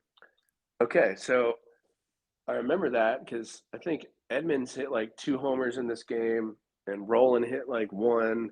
Matheny hit 1. There was all this offense, and I remember one of my at-bats, I hit like a bullet down the third base line. It was a line drive. It wasn't even a grounder.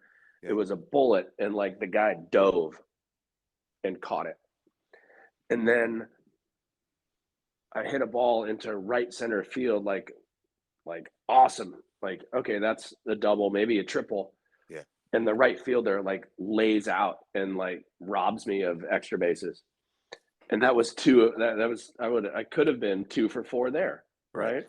But yeah, I go over, and then it was. I don't want to say it was okay, I'm human, but hey, I got to come back the next day. I'm in the lineup. It's not like I've been now. I'm taken out of the lineup because after 6 or 7 games, I've got a great Joe Pettine clip right now. You ready? Here we go. Joe Pettine, the bench coach. here's Bo. He comes up. He's getting 2-3 hits a night. Boom, boom, boom, boom. After like 6-7 days of this, I think we were in Kansas City, and he went 0 for 4. And the next day, I'm sitting next to Dave Duncan on the bench, and first time up, Bo gets a hit.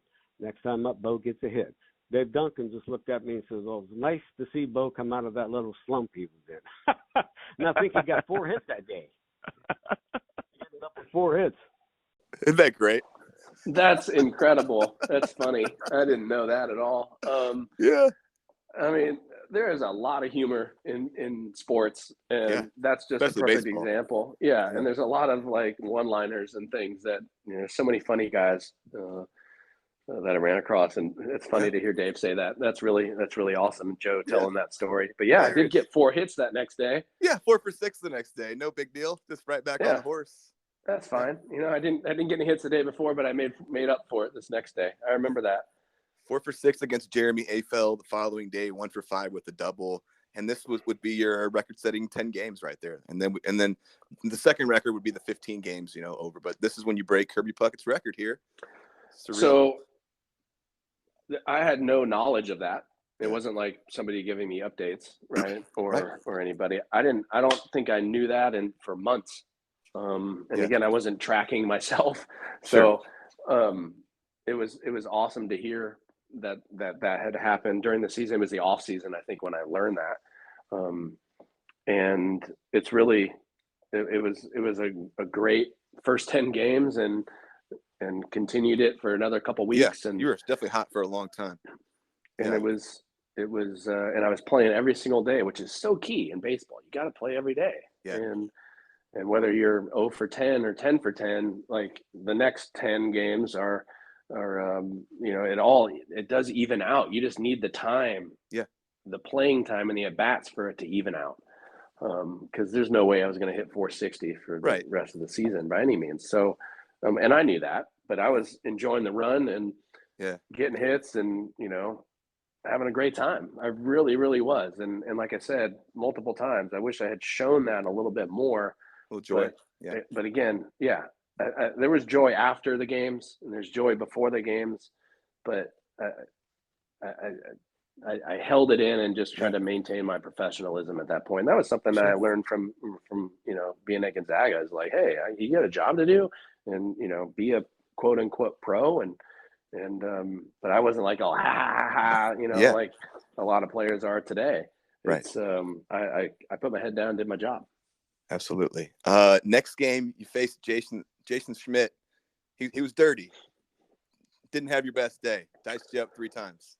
So, he was like filthy.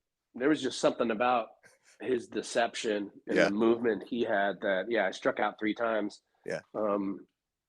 And I mean, you just chalk it up, you tip your hat and you say, okay, I did not see the ball very well off of him. And we're not going to face him tomorrow, so it's all good.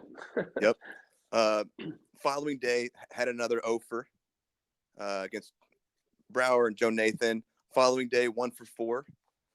Williams. Following day, 1 for 5 with the double. And then your 15th day, kind of when you set the record for the most hits in 15 days. 3 for 4 with the double, 2 singles, Kerry Wood and Alfonseca. Wow. Yeah, that's again, not being aware of those records or anything like that going on. Yeah. Facing Kerry Wood, I think that was in St. Louis, I believe. I can't remember. Maybe it was on the road, but Kerry Wood and the Cubs. I mean, they had a strong rotation with Mark Pryor, and I remember playing it in Wrigley Field. So that could have been in Wrigley Field. Where that field is so like small and intimate and it was really fun. The surface was not great, I'll be honest, the playing surface, but just being there with the ivy on the wall and the net that we all know by watching baseball, 100%. And just, a little clubhouse and a little stadium. It was really little dugouts. It was awesome to play at Wrigley Field. I'll be honest. Yeah, this is so cool. I think this is a perfect place to play some. I've got a bunch of Jim Edmonds clips here, And like I said, an absolute honor to play with this guy. And maybe afterwards you could talk a little bit about your relationship with him. You personally told me he really took you under his wing as a veteran and like showed you the way and, took you out and did all those things that you hope a cool veteran will do for a rookie. Got you clothes and showed you the ropes, stuff like that. So yeah, I'm going to rip through. And like, I've got so much stuff here to get through, man. Like I've got literally a list of like every cool pitcher I thought you faced. I've got a list of like, you've got a web jam against Ken Griffey. That's on YouTube right now. Like I'm going to hear about all your thoughts about playing with some of these guys, but here we go. I'm going to get into some Jim Edmonds clips here. And again, an absolute honor for him to come on and be a part of this. He is center field god. Timmy ball game. Here we go. Timmy Edmonds, spark plug. He was a spark plug, and he just kind of showed up on the scene and just went after it. He wasn't intimidated. He jumped right on into the lineup, and like you said, I forgot it was a record-setting performance. But yeah, he really was the spark plug. If it wasn't for him, we wouldn't have, gotten to where we were. Let alone, I mean, he was just like, you can completely fill the void. He could have hit fourth for us at that time. Awesome clip. You got anything to say on that, or we just keep rolling? No, you can keep rolling. That's okay. Great, though. Cool. Jim Edmonds on why fans loved Bo. It was insane. I mean, that's what these fans love. They love someone that plays like that, plays hard, hustles. And when you're also successful and you burst onto the scene, I mean, you can see when you come to a game and a rookie gets his first at bat, they give him a standing ovation, and if he gets his first hit, it was like that every night with Bo. Every night was like his first hit, or he did something new, or he made a great play, or he scored the winning run, or he bunted a guy over. I mean, he did everything that was necessary to be at that level, and the fans loved him. Yeah, they still love him. Cool. They do. I can attest for that. Like it's still, but you're beloved in St. Louis still. It's kind of crazy, right? Yeah. The fans there, Jim's right, and he experienced it too, being, the superstar that he was and still is. Yeah. They appreciated everything that he did and didn't take for granted. The fans didn't take for granted everybody else on the team or in the game.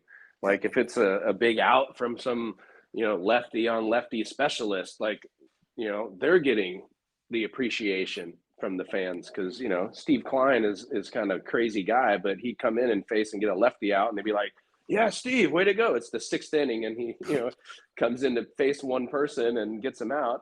They show the appreciation, just like Jim said. And it's awesome to hear him say that, but it's very true.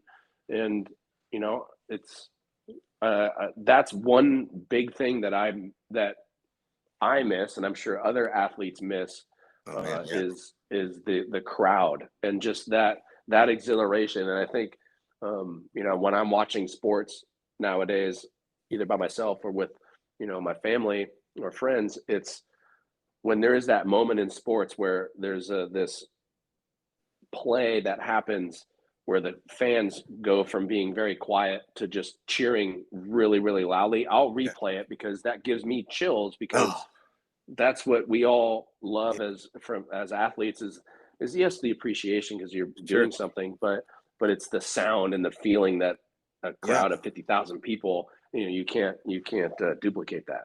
That's the dang truth, man. So well said, man. All right, Jim Edmonds on Bo blending into being part of the family. He said really quickly, felt like you were a veteran on the team, not like you felt like you were above being a rookie, but you just blended right in. Here we go. Well, I think he played hard. He was in the organization long enough to know the way that, it was expected to be done, but he just kind of showed up and blended right in. And when guys come up and they play, you have to give them the respect and the time to go out there and not get hazed and not mess with them because they're contributing. And he did that better than anyone I've ever seen. Wow. And so he immediately became part of the family and part of just almost like this veteran core because, we didn't have time to treat him like a rookie. He jumped right in the lineup and he was contributing. So that's, I think, why everyone gave him so much respect and gave him so much time and took care of him because, not only was he a guy that was, like you said, easy to root for. He was really helping our team, and like I said, just really came out of nowhere. Really cool. That is really cool to hear Jim say that, and you're kind of unaware of that at the time, and that's why when I said, and I've said this for years, everybody just kind of left me alone. That I'm now understanding from what Jim is saying is respect. Yeah, and that's right. That means a lot. So I'm gonna have to text Jim and say, hey, man, what kind words you said, that kind of thing. But that's really incredible to hear. And this is all new to you. All the other conversations I sent to you, but I held this one back just for the surprise of it. So. Yeah, well, nice. Thanks a lot. Here we go. I got one more Jimmy Ball game one here on Bo special moment. Can you speak no, you don't see anything like that. No, everyone was completely impressed. You don't see stuff like that. Nobody comes up and hits 450, for 2 weeks. And I know at the end he struggled a little bit, but he hit pretty much 320, 330 the entire time until right there at the end. But I mean, everyone was impressed and everyone was in awe. And it's almost like one of those things you're just sitting there going like, oh my God, he did it again, and he did it again, and this guy's unbelievable. But you know that you wonder how long it's going to last, but no one ever thought that, oh, this is a fluke, because we just thought he came up, he played hard, and he deserved to get, he deserved to be where he was. So cool. I'd love to hear more about your relationship with Jimmy Ball game here. Because Jim was he was a great kind of someone I think to lean on. I think he initiated that as well. It wasn't like, hey Jim, can I come hang out with you? Yeah. It was more of like, hey Bo, let's go grab a drink, or let's go grab dinner, or hey, you want to grab lunch before we go to the ballpark, kind of thing. I think he took on that role with me. Yeah. Did he see that I needed that? Probably, because there was another rookie or two that had come up. Dan Herron came up that year, and he and I were good buddies. We were good travel buddies. We would go out to lunch often and go grab do something after the game together too. Mm-hmm. But Jim was the veteran who also did that with me, and it meant a lot. And I think I saw a side of Jim that not a lot of people got to see. The very kind, the very generous. You mentioned him buying me suits. It was the next spring training where he's like, hey, that's cool. My my clothy years are here. I told him to take care of you, so go back there and pick whatever you want, kind of thing. Wow. And so it was the conversations about life and the conversations about baseball that stuck well with me. And he was just so kind. He was kind to my family. He was kind to every fan that he and I interacted with together. He would sign autographs. He would take pictures, and I've seen him over the years in St. Louis from time to time. I mean, he always gave me the respect, I guess. Yeah. Not that I deserve, but it was more of like this just kind of close friendship that was very brief. It was, you were thrown into being, really close, just because we're on the same team, but he went out of his way to be kind to me. And it showed later too, because not too long ago, we were in St. Louis for something, and he ended up being there, and he's like, picks up my kid and said, hey, where do we need to go? And let's take oh yeah, you want to take a picture? Sure. And he's like holding my son, and it's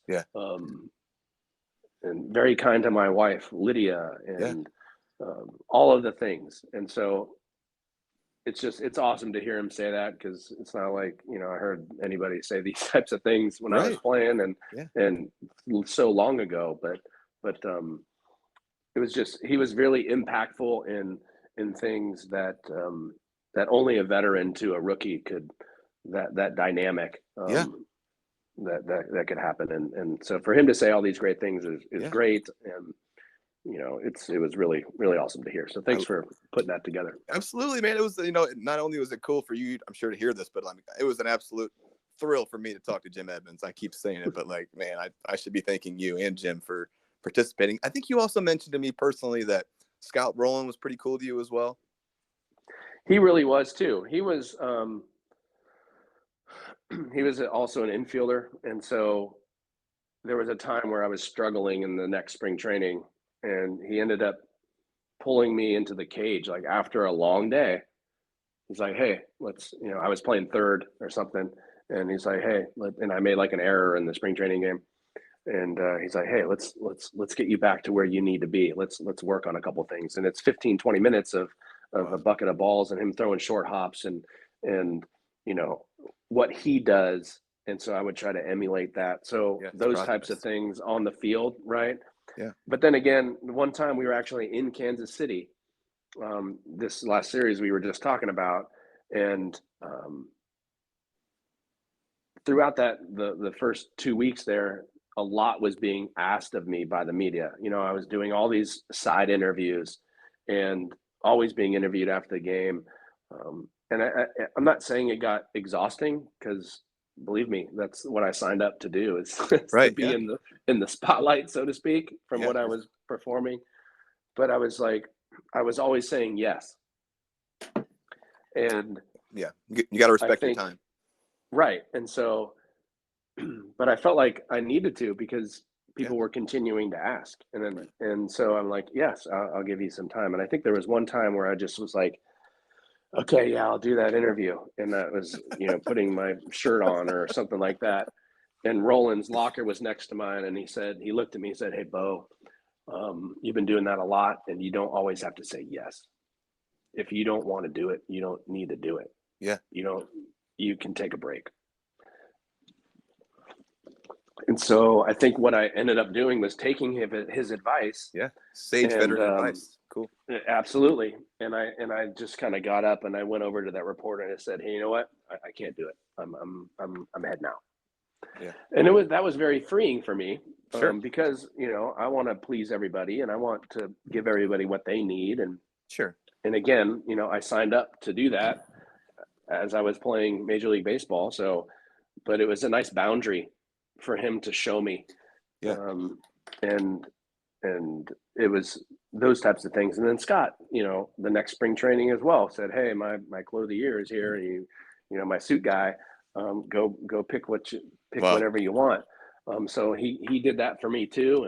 And actually the other day I'm cleaning out my closet with my wife, and in the garment bag, open it up, and there's the two suits that Roland got for me, and believe me, those did not go to Goodwill.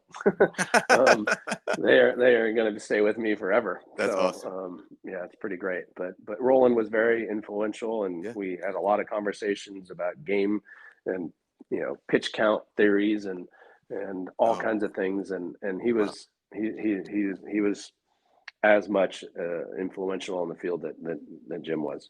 That's so cool. Before we kind of we're just getting out of your record setting area here, and you still stay hot. But before we go on, I'd love to hit a few more clips. I've got a couple Kerry and then a Joe Pettine one here. So Kerry on not missing a beat. Fans loved him. I feel like we didn't miss a beat.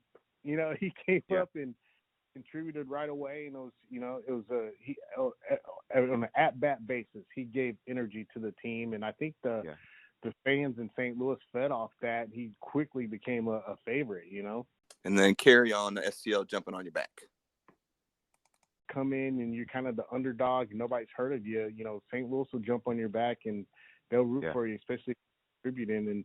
And we're trying to make to the playoffs and win championships. So he was great for us. That's what I remember. He always had a positive attitude, always had a smile on his face, and I think I think he'd been in the minor leagues for a little bit and just wanted to make your way in the big leagues. And you never felt like he felt like he was pressurized or he felt pressure or anything like that. He'd been, but he never, as a teammate, you never saw it. Cool. Yeah. Yeah, no, K-Rob has a really good way of articulating things, and I think he speaks really well, and it's awesome to hear his thoughts. I haven't talked to him in a while. I've seen him from time to time over the years, maybe once or twice, but what great things, man. It's awesome. I've got a couple Joe Pettinis here. Ready? All right. Sure. This one is Joe Pettine, get your shot. Yeah, a lot of guys once they get their shot to play in the major leagues, they're a little bit overwhelmed. They try to do too much or, to that effect. But to see Bo come up, and I mean for the first 2 weeks, this cat was getting 2, 3, sometimes 4 hits a night. Yeah, every day. I mean, every day. You don't even see the greatest players up there do that. There we go. What a great guy. And you said multiple times with me in private conversations that you felt like he was always in your corner. I think so. I think, he was a minor league field coordinator for a while. Yeah. And so he watched me kind of get drafted and then start to develop and saw some stats and probably watched me play several times and things and watched me progress and mature. And I think what he said to me in the clubhouse, hey, I tried to get you a month ago. Yeah, pretty cool. Was more of him really showing me, hey, I'm you have my support. Yeah. And that, if he was, I'm not saying if he was the manager, but I'm just saying if anybody asked him, he would say, yeah, let's go get him up here, before the injuries happened. Right. Because there were a couple guys on the bench who were not starters, Miguel Cairo and Wilson Delgado, were guys who weren't playing, and Vina was the second baseman. But, give me a shot. If I start the season pretty well, why not? Yeah. But it was nice to hear him say that. And again, after so long, to hear these clips are amazing. And Love it. It's really, it's great. I'm glad you're getting something out of it, man. Do you have anything to, there was absolute Bo Hart mania down in St. Louis, like signs, shirts, like, you can do a lot of things with the Hart. I heart this and that. Like, what is that like for you as just this like 33rd round pick, a few years before that, and there's this mania over you? I mean, it's comparable to like Linsanity is what I think Noka said that. Noah or Noka, I can't remember which one, but I agree. It's it was really fun. It was fun to, because you go about your day and again, baseball players, they got to eat. Right. And you gotta go to the store. Yeah. You're going to, a restaurant or a bar. And I was noticed all over the place. Yeah. What was that like? And it wasn't like I have like a banner hanging on this near the stadium like they do now. Right. Right. But I was, I made I think I made the impact of like this guy is, he's a Cardinal, but then again, look at him, he's sitting right there having a beer. It was, and I would go out with Jim quite often, but we would be kind of in a smaller, like intimate space where, velvet ropes where nobody could, get to Jim kind of thing. Yeah. But, we would go to lunch and just go to a normal place and people were really kind and a few people would ask for autographs and things. And it was surreal. It was a really fun experience. I liked the fan interaction. I think the first couple of weeks or month I was there, after each game, I would pull out the rental car that I had at the time. Mm-hmm. I would, before I got in my car, because I parked under the stadium, right? There would be 100 fans outside, like I did when I was a kid. Hey, I want your autograph. Yeah. I would go out there and sign everybody's autograph. I would take pictures and, people are inviting me to parties and like, hey, come hang out with us. And, sorry, I can't do that, but, I'll sign your whatever. And so that I like that fan interaction. And I think I was relatable because I wasn't 6'5" and you're an everyday man. Stoic, I was an everyday 5'10", kind of scrappy little, not scrappy, but just young man, I was 26. So it was fun to have an interaction with that generation of fans. And I wish I signed more autographs at the field, like during batting practice and things. But again, I had that mindset of like, okay, I'll sign a few, but I'm going to go into the clubhouse and I'm going to get ready for the game. And I think that's expected, but I wish I had signed a little bit more when I was on the field, that kind of thing. And then you ended up just like Jimmy Edmonds said, you were essentially at 300 till like the very end. And like around September, it looked like, from what I'm looking at these games, like your playing time dwindled some, not necessarily always in the lineup. Right. And that was, Vina came back. Right. And so he was the starter the last month, as he should be. He's right? an established big league guy. Absolutely. Yeah, I understand. He's an all-star, and Sure. and it was his spot. He got healthy. And you know what the amazing thing about Fernando is that when he was getting ready to play, he and I would be at second base, and he would talk about how to get me better. Wow. Like we would be taking ground balls, and he would. The one big thing that he was really big on when he was turning double plays, he's like, throw it from where you catch it. And so he's like, I could reach above my head and catch the ball and separate and throw the ball to first, or if it was at my knees, I could catch it and throw it from my knees. And that was one big thing I took away from him. Wow.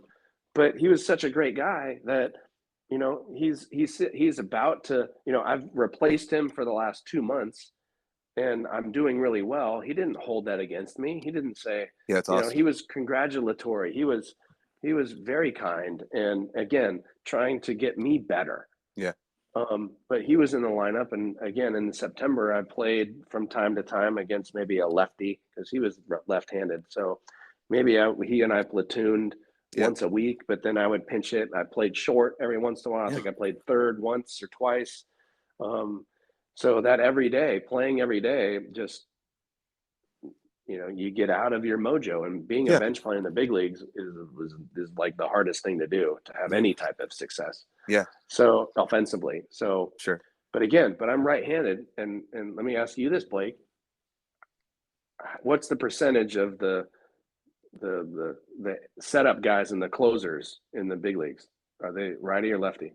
Oh man, that's a good question. I can't think off the top of my head. I want to make a guess. Well, what you got? From what I remember, 90% of them are right-handed, and so that makes sense. A pinch hit available for me to pinch hit. You know, being a bench player at the end of the game when it's not the matchup that Tony wanted at all, and I think that's why Tony's huge on that left-right matchup. That's his big thing. Absolutely, you know, and so I wasn't left-handed, so that was, I think, one reason why in the next spring training that I wasn't. Later, you tried to be.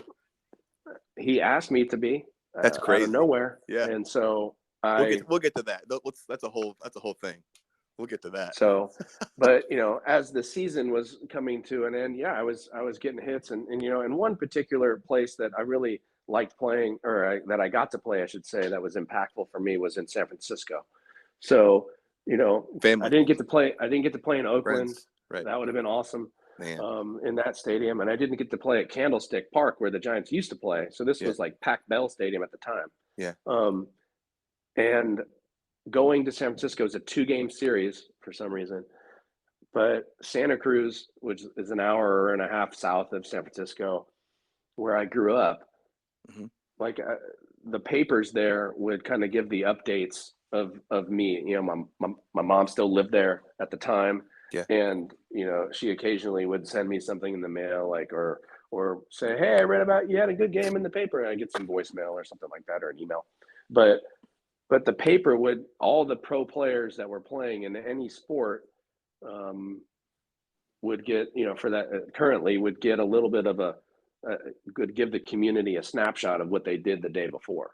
Okay. So another player from that area was Pat Burrell. And so Pat Burrell, I played against him in Little League. What? That 1 year. Yeah, Little League All-Stars. He played against him. And then Pat the Bat, man, that guy was a beast. And then we were on the same summer, like 16-year-old summer pony league team. We were on the same team. What? And he was way better than any of us. Sure. He'd show up at game time and like, all right, I'm ready, you know, kind of guy. and then you know, it was fun to play against him because he was on the Phillies. Yeah. But so it'd be this little snapshot of me and Pat Burrell, and like, okay, Bo was 2 for 4. Pat was, you know, 2 for 4 with 2 homers, you know, kind of thing. And so the support that I got in those 2 games in San Francisco from the Santa Cruz community was huge. That's where some signs were popped up. And again, we're a visiting team. Yeah. And there was, I think I found out there was 200 people there that came to those games. Wow. And they were all kind of like, you know, coming down, and Noah being one of them. I think we ended up having a picture in the paper together of like us like hugging, like right at the front row during batting practice. And that was one of the games where I just stayed out there, as long as I possibly could, to say hi to everybody, guys, and that I had played with growing up, and people from my high school and from Cabrillo and their parents and things were all just showing their appreciation. And it was just awesome to just say, thank you, everybody. And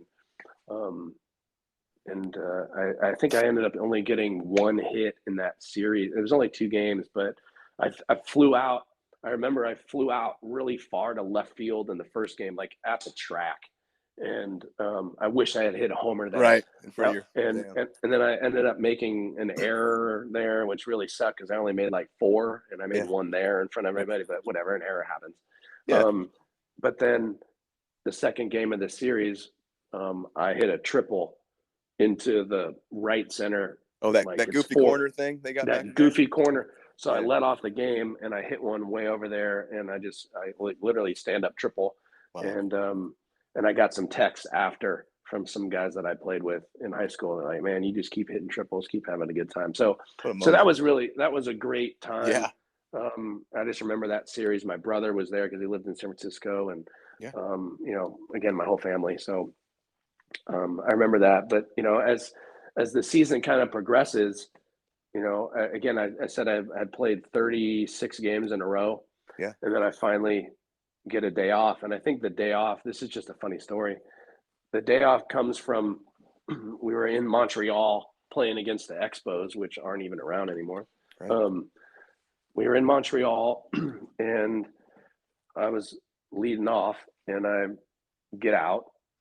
And I think I actually hit the ball pretty well a couple times that game, but I hit the ball and I get out, and we end up going, the next couple of guys are getting hits or whatever. And the pitcher ends up Dan Herron pitched that game, and he ended up hitting a double. So I come up again in the first inning, and there's only 1 out, and I'm coming up again. So I end up getting out again.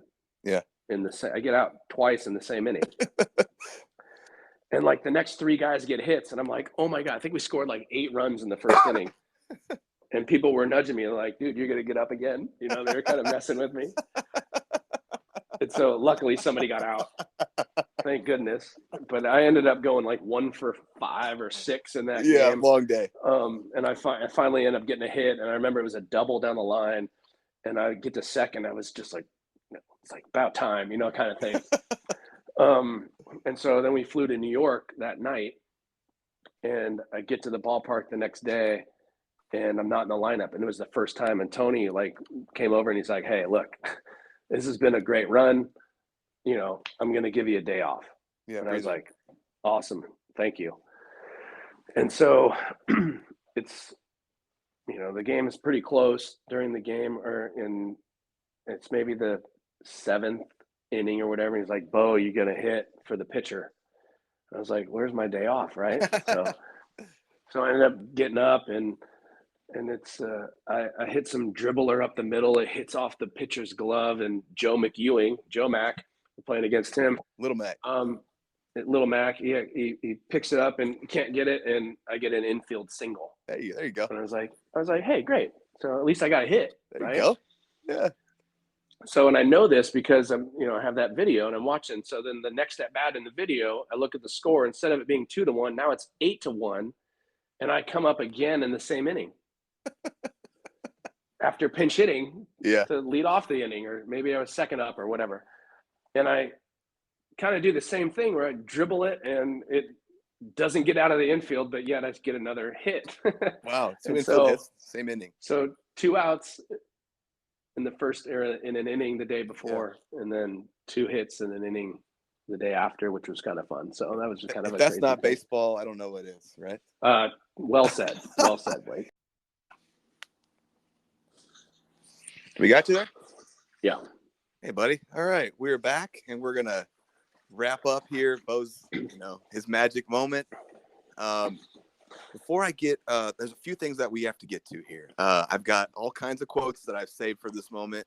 I've got a little Q&A for this moment. I want to rip through some. So I went and like researched everyone that you played against, and you don't have to say anything if you don't want to, but some of these names are just incredible that you played against, that you faced. I mean, from Jose Lima, Jason Smith, Kerry Wood, Mark Pryor, Farnsworth. Gagne won the Cy Young that year. You faced Gagne. Can you just tell me what it was like facing Gagne? Man, Gagne was hard. I'll be honest. I think I was like over 3 or 4 against him. Uh-huh. I struck out once against him on a ball that was literally this far off the plate. I remember because it was on ESPN, like as a kind of an intro to like Baseball Tonight or something like that for a while. And it was really funny because he had this nasty changeup, right? Filthy, the Vulcan change, yeah. And it just kind of, floated. And I was a rookie at the time, so there wasn't really much arguing that I ever did if I ended up feeling like I had a bad call. Yeah. So he threw one, and the umpire just, totally, got me out. We were on the road in LA when that happened. Yeah. And it was literally a foot outside, and you just see me just kind of like drop my hands, and I put my head back. I remember that. But the other few times, there's one in spring training, and I think 2 other times during that year, but I hit bullet line drives to the right fielder. Really? And I think that, cool. Yeah, because he'd always try to start players with, it was either a changeup or it was a fastball away. Yeah. And so I just was dead red, and I only had I struck out once, but then I only saw 3 other pitches from him. Yeah. And I hit bullet line drives to the right fielder and caught it every time. So, let's see. Yeah, Kerry Wood, I got a couple hits off of Mark Pryor. Yeah, he did. A couple hits off of Kerry Wood. 2 for 7 off Pryor, 2 for 7 off Kerry Wood. And those guys were like in their primes throwing, absolutely. They had an arsenal. Yeah. So, again, I was seeing the ball pretty well for a period of time. And but a lot of good pitchers out there. I think Billy Wagner. You faced Hideo Nomo. You faced Kevin Brown, got hit off him, double. Jake Peavy, Levon Hernandez, Roy Oswalt, Brad Lidge. You hit 2 bombs at Shea. You faced Dontrell Willis, the Rookie of the Year, Josh Beckett. You faced Pat Mahomes, the dad of Patrick Mahomes, the greatest quarterback in the NFL right now. Yeah. Brandon Webb, and then some of the notable position players, which was wild. Carlos Beltran, Barry Larkin, Ken Griffey Jr. There's a highlight of you on YouTube with Ken Griffey where you hit like a web gem. Bonds was the MVP. Benito Santiago, Sosa, Lou, Aramis Ramirez, Kenny Lofton, Fred McGriff, Beltre, Sean Green, Luis Gonzalez. Like, this is crazy. Todd Helton, Larry Walker, Pudge, Derek Lee, Miggy, Javi Lopez, Chipper, Sheffield, Andrew Jones, Furcal, Julio Franco, Brian Giles, Klesko, Chase Utley. I mean, what a golden era of baseball, right? Like Jim Thome, J-Roll, Pat the Bat, Bobby Abreu, Vlad Guerrero, Tom Glavine, Bagwell, the Killer Bees, Bagwell, Biggio, Berkman, Jeff Kent. Like, nuts. Absolutely nuts that you got to lace them up and be on the field with these guys. And I'll be honest, pretty much all of them who ever said anything to me was very supportive. And 2 of them being first baseman, Jim Thome and Sean Casey, who was on the Reds. Sean told me, because the first, 8 of the first 15 games were against the Reds. And so every time I came to first, he'd kind of pat me on the chest, just like Jim Thome did. Yeah. But Sean eventually said to me, he's like, "Hey, look, Bo, I've never seen anything else like this in my life. Oh, wow. You keep going." And that was on the field. How cool is that, man? I always wonder what is said, in those conversations when at first base or, stuff usually like that. Not a lot of is said, usually, right? Mm-hmm. And so I was quite surprised, by that. And I kind of just shook my head and said, you know what? Hey, you know what, Sean? I don't even know what the fuck I'm doing right now, kind of thing. I am just going about my business. And I said the F word just because that's what I said to him. Yeah. Where I was just like, I have no idea what I'm doing. I'm just trying to play. And he's like, he said, keep doing whatever you're doing. Yeah. And so that was a really surreal moment. But again, a lot of support. I remember I got hit by a pitch one game We were playing against the Giants. I got hit by a pitch, and maybe I was down for like 30 seconds or something, and then, you know, keep the game going or whatever. I didn't come out of the game. And then I'm at second base, and Bonds gets walked, right? And then somebody else gets walked. He's at second. He's like, oh, wow. He's like, you all right, rookie? Really? You know? Yeah. And I'm like, I'm going to be okay. He's like, all right, just checking. You know, that kind of thing with Barry Bonds. So that's really cool. Wow. So, but then there's those moments, you know? Gosh. And a lot of it was supportive. There was, Dontrell was really supportive. He and I played, you know, we played against each other. He was an incredible pitcher and hitter as well. But I think he and I had a couple moments where, you know, during batting practice or something, and we were both rookies, and he's like, you keep it up. I said, no, you keep it up, you know, kind of thing. Yeah. But a lot of support from players that you play against, and all those guys. Whenever there was an interaction, it was always positive. That's so cool, man. You're doing such a fantastic job describing what this experience was like for you. I feel like I went to the big leagues with you here. Like, seriously, this is so cool. You had, you know, a great year. Ended up with hitting 277. Led the team in triples with 5. Had 4 bombs, 13 doubles, 296 at bats. Now, what I would love to get to is I've got a whole bunch of quotes that I've saved here from all the dudes. We're going through them all. Like, I didn't want to like say them earlier because they would be out of context. So I'm just going to say them. If you feel like you want to stop me and give context, then chime right in. Okay. We're going to start with Mr. Positivity himself, Mr. Sunshine, Steve Hertz. Love this guy. Here we go. He told stories of them going out to see you. Like, he said he had to go out and see you like right away when you were on your thing. He said he tried to do that for guys, you know, that he played with that were in the show. He had you sign a bunch of 8x10s, and he said you were an absolute rock star in St. Louis, walking around. STL was like walking around with a rock star with you, getting noticed and things like that. His wife Vicky was speaking with some fans at Busch, and they found out who she and Steve were, and they were just gushing about how Bo is the savior, and we're building a new stadium, and it's going to be the house that Bo built, stuff like that, right? Lit it on fire. Let's see, such an electric offensive player, stolen bases, turning doubles into triples, led the whole club in triples in 77 games. He was proud of you for that. Had a web gem on ESPN Sports Center every night. I agree. It seemed like that. After Bo's third game, Vicky came to him and said, we have to go to SDL and support him. We need to go. We need to see this. And he said he became emotional at that time. Any of my players call and say they're getting called up, I try to go see them. We took our 11-year-old son to a 4-game series with the Giants.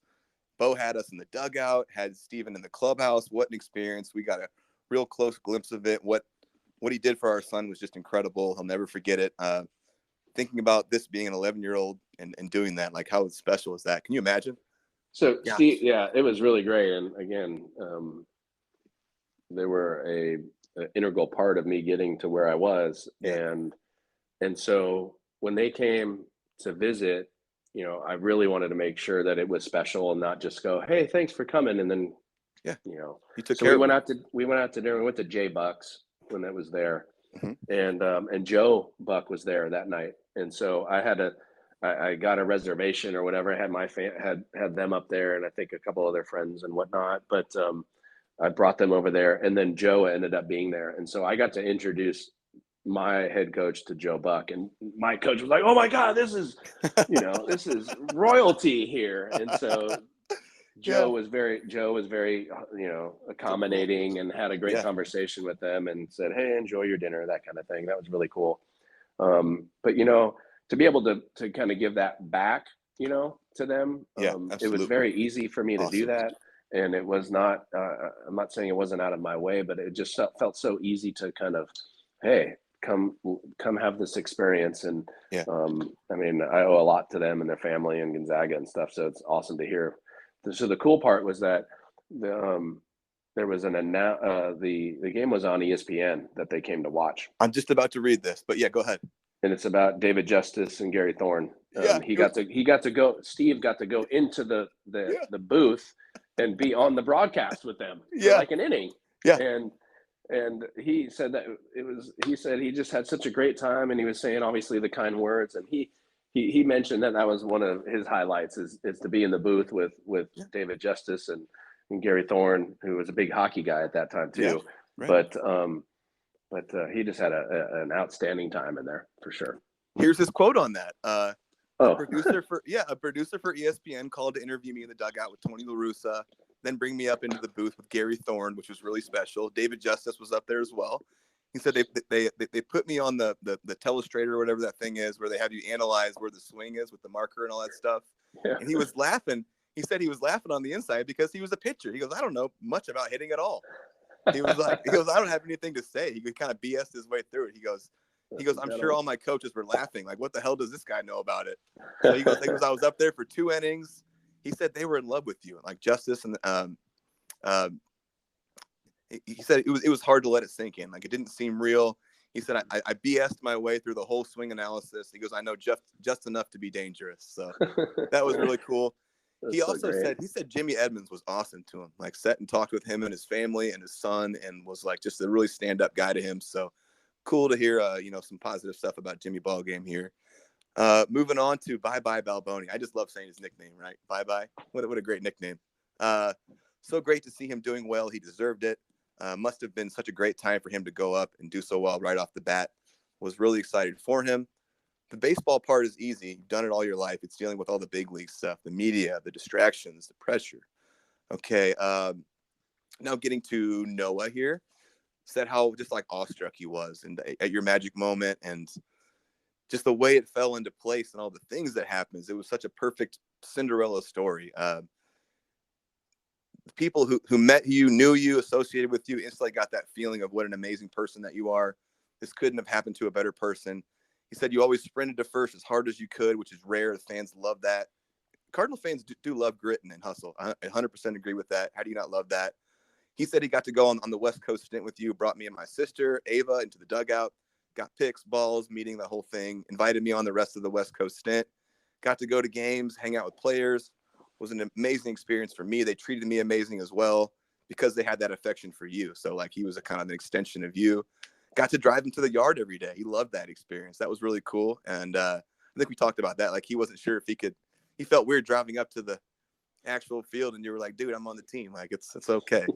And because rookies weren't allowed on the bus. That's right. For that one trip, it was just kind of one of those rookie things. Yeah. Yep.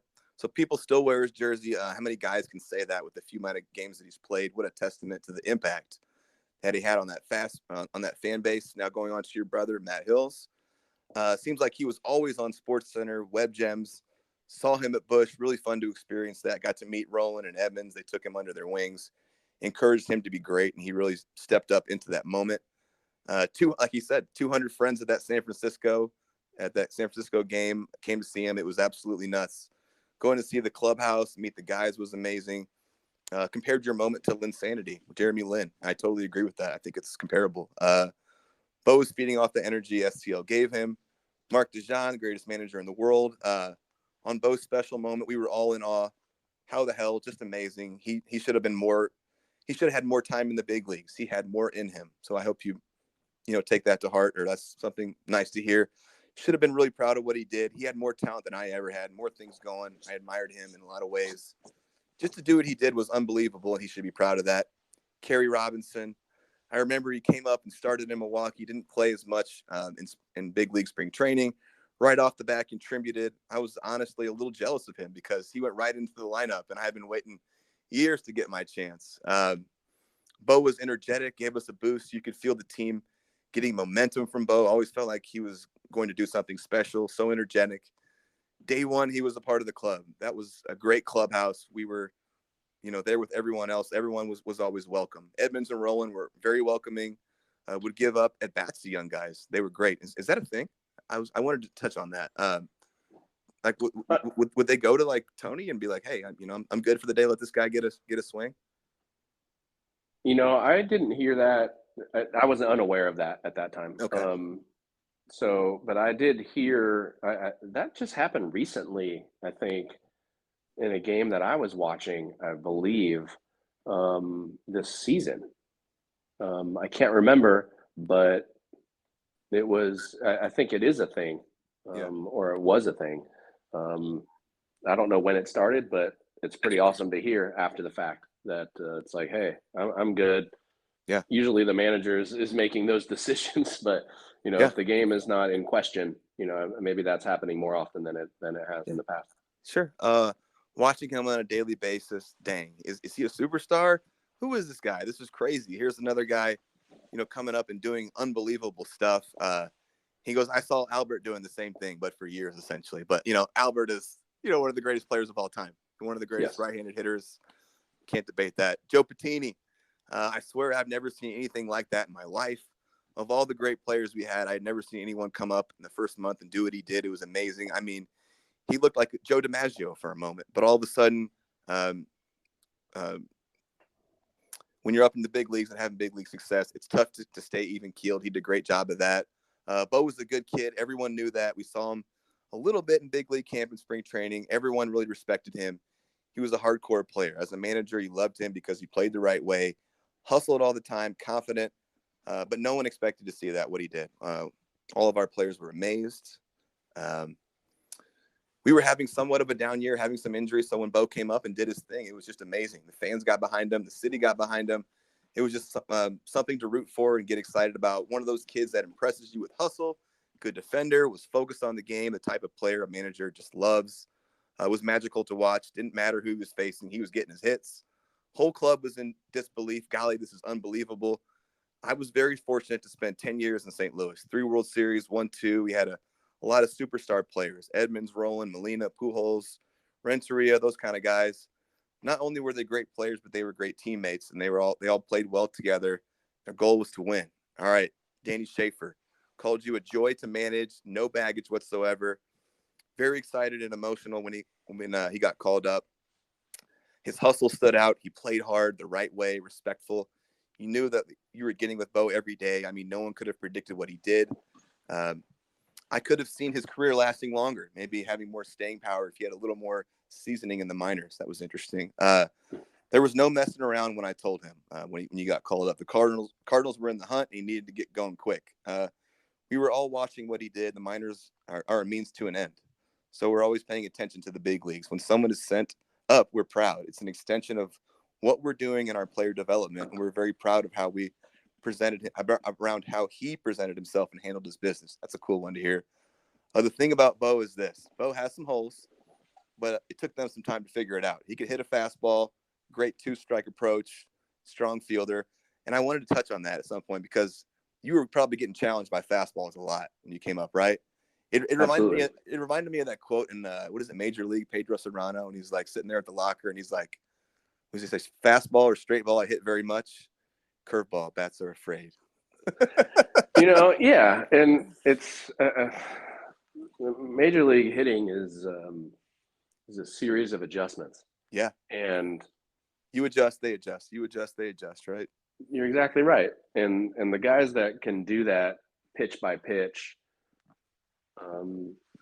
make a lot of money, and they play for a very long time. And I struggled with making those adjustments from time to time, pitch by pitch. Yeah, maybe game by game, or maybe at bat by at bat, I was successful, but it was tough. And they started to expose some weaknesses, but I'll say this now, that I should have got more of a shot to prove that I could make those adjustments. I agree. In the following spring training, and then at the big league level the following year. I felt like I had earned that, and if there wasn't a space for me, then I had value, and I should have been in the big league somewhere else, instead of stuck in AAA, because that's where I was for the next couple of years. I totally agree. And we're going to get there. The story is not over with, my friend. We're just getting to this is your magic moment, but there's so much more to the story on the back end of this and how it unfolds. I think it's fascinating as well. To finish off, Danny Sheaffer's here. Thank you for that. I wish his career would have been a lot longer at the big league level. So that's cool to hear. And then finally finishing out here with Jimmy Ballgame. I've already played a bunch of his clips, but we did everything we could to make him feel comfortable, help him out, show him the ropes. We knew he wasn't making a ton of money, so we took care of him. When you get a guy like that, that's probably not in the plans and plays like that, wasn't in the original plan, he will get a shot, but it's thought of as much based on executive thoughts on his ceiling and time frame. Tony really valued going right, left, right, left, right, left in the lineup. And guys he was battling against could go left, and that kind of hurt him. He didn't perform as well as he could in that next spring training. We'll get there. Wasn't Superman anymore, but he did well. And we were all heartbroken when he got sent down. You can't help but root for him. He's a great guy. Love his wife and kids. He made the best of it. A lot more than a cup of coffee. It was insane. The fans, love stuff like that. The Bowmania. This was a funny one. he should have been proud of what he did. And then he paused and he goes, he should also be proud to be married to that beautiful wife of his. Tell him I said that. And Jim, that's great. Kerry said that as well, mentioned that your wife was very beautiful, and also that she's a very talented singer as well. Both of them touched on that as well. She sang the national anthem multiple times. Yeah. Yeah, she did. And that's, maybe we can start the next, I guess, recording of this, the next episode, talking about her. But yeah, I met her after I got sent down in 2004. Really? And so my life would have been completely different if I had continued to play in the big leagues. There you go, man. And she's a Memphis gal? She's a Memphis gal. So I met her in Memphis, and her name's Lydia. And, the I don't want to say silver lining because that's kind of cliche, but my life has turned out awesome because of her. So a lot more to talk about her and how we met. But yeah, finishing that 2003 season, I'm kind of segueing here for you. Sure. But finishing that year, being a platoon hitter, and knowing that I was capable to play at the big league level, I'll be honest, I didn't have a doubt that I was going to be on the big league team the next year. Yeah. In my mind. Yeah, it was absolutely. Not like, oh my gosh, I have to go prove myself again. No, I need to go about my business regardless of what was going to happen. I was gonna be in the big leagues the next year. That's maybe the ego coming out a little bit, but I never was egotistical at any level. I just had another level of confidence in myself that, hey, this is going to work out, and some optimism too. And so going into spring training, no matter who was in that clubhouse, I was like, okay, here's the start of my real big league career. As it continues, and we'll talk about next time that that's not exactly didn't quite what work happened. out like that. Yeah. Nope. Well, we're not going to get to that today. Today is all about your magic moment. I do have some Q&A. If you're cool with that, we can finish out with that. I got it. Yeah, sure. How much time you got? 10 minutes. This is perfect. This is absolutely perfect. All right. Tell me a little bit about that big league locker room, man. What was that dynamic in there? I think it was it's very quiet in there. I think it was a little cliquey. There were some guys over here who wanted to be over there, some guys over there. I was over here. Very generous. I remember Isringhausen coming in one time, and he had like a bag full of stuff, and he's like passing them out to like everybody in the bullpen, right? Not to the whole team, but to the bullpen. And they were like, video game consoles or something like that. Some kind of cool thing that was, $1,000 back then. And he's just like handing them out to people. Very generous. I mean, Jimmy bought me a couple of things, electronic things that it was like, he's like, here you go, man. For you. I'm like, what? It's like, oh my gosh, thank you. He's like, of course. It's no big deal. So I think there was a lot of generosity. There's a lot of joking around and playing grab ass kind of thing. But again, there was a time for that. Yeah. But then there was the time to really get down to business. And that was, everybody fed off of Albert and his, not mood, but his aura, right? Sure. And his professionalism. And he would joke around just as much as the next guy. And he, but we would, I think, not take cues from him, but everybody just kind of cued off each other about, okay, it's time to get down to business and let's get ready for the game. But everybody's a pro at that level, so they know what they need to get ready for the game. Right. But it was surreal just to kind of, like you said, he went through those names. And so it was awesome to be a part of that and to be in that lineup. What was your daily routine as a player, like when you would get there, stuff like that? I mean, pretty standard, really. It wasn't anything unique. It was just kind of arriving around at the same time and taking off your street clothes and putting on some shorts and grabbing Gatorade and looking at the lineup and okay, who are we playing? Who am I facing? Pitcher wise, as far as a starter, am I in the lineup kind of thing as well? Yeah. You would get some advanced scouting, like positioning, from Joe Pettine. He and Dave Duncan and LaRussa would kind of put together these charts, spray charts of the hitters. And so, each hitter, we would either be straight up or we would be, a little bit pull or a little shade the other way. Yeah. So every time someone would come to the plate, I would look at Joe, right? You see guys now take their hats off in the game and they're looking at a little laminated card. Yeah. Right. Outfielders and infielders looking around. We would do that without the cards. So Joe would be moving everybody around and you kind of remember if like Blake Helm's coming to the plate and he's a little pull, I would take a couple steps up and then I look at Joe. Sure. And Joe would be like, he'd be a little bit more, or whatever. So we would go over that ahead of time. So we had an understanding. Yeah. So little things like that. And again, everybody goes out to the field for batting practice and stretch the way that they want to. Some guys aren't wearing belts. Some guys aren't wearing, socks. Not everybody has a jersey on. And yeah. It's kind of like, what it takes for you to get ready. Yeah. And so everybody was kind of on their own program after we were stretching and batting practice. You do your own thing. I would follow the chart for the most part, but sometimes I'd want some more balls that were outside, and that was made possible if you requested. But then again, you come in after batting practice, you get a little snack to eat, and then as a fan, you go out and you see the guys start to come out before the game where they're kind of running around and maybe tossing a little bit before the game, 10 minutes, 15 minutes before the game, before all the on the field festivities start to happen and things like that. But it was pretty much a standard routine. There wasn't anything special. It wasn't like I wore the same socks every day and, hung my glove the same exact way. There weren't very many superstitions. Right. Yeah. All right, we're not going to get to all my questions. Let me knock out a couple more. I'll save the rest of them for the back end of our whole thing here. I think I've got a couple cool ones. So I've also read the book 3 Nights in August. Tony LaRussa's book. I've read a ton of books on managers. I think it's really fascinating.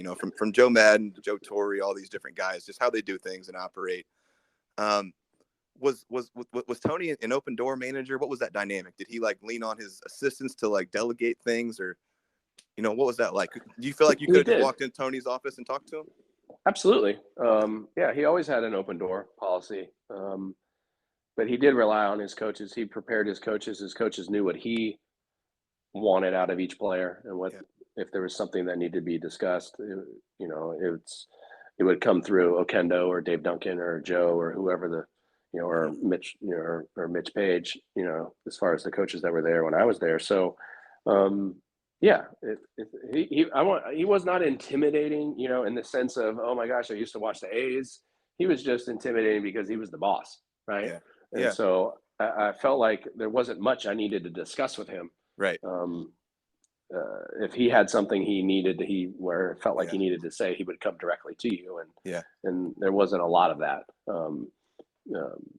But again, what I was doing was special. So I think that's why they left me alone for the month. And then as it started to come down, it was just, hey, let's tweak a little bit here. Let's continue to remember what it's like to be in the right frame of mind and do a little bit of extra work or have a discussion. But most of that came through the coaches.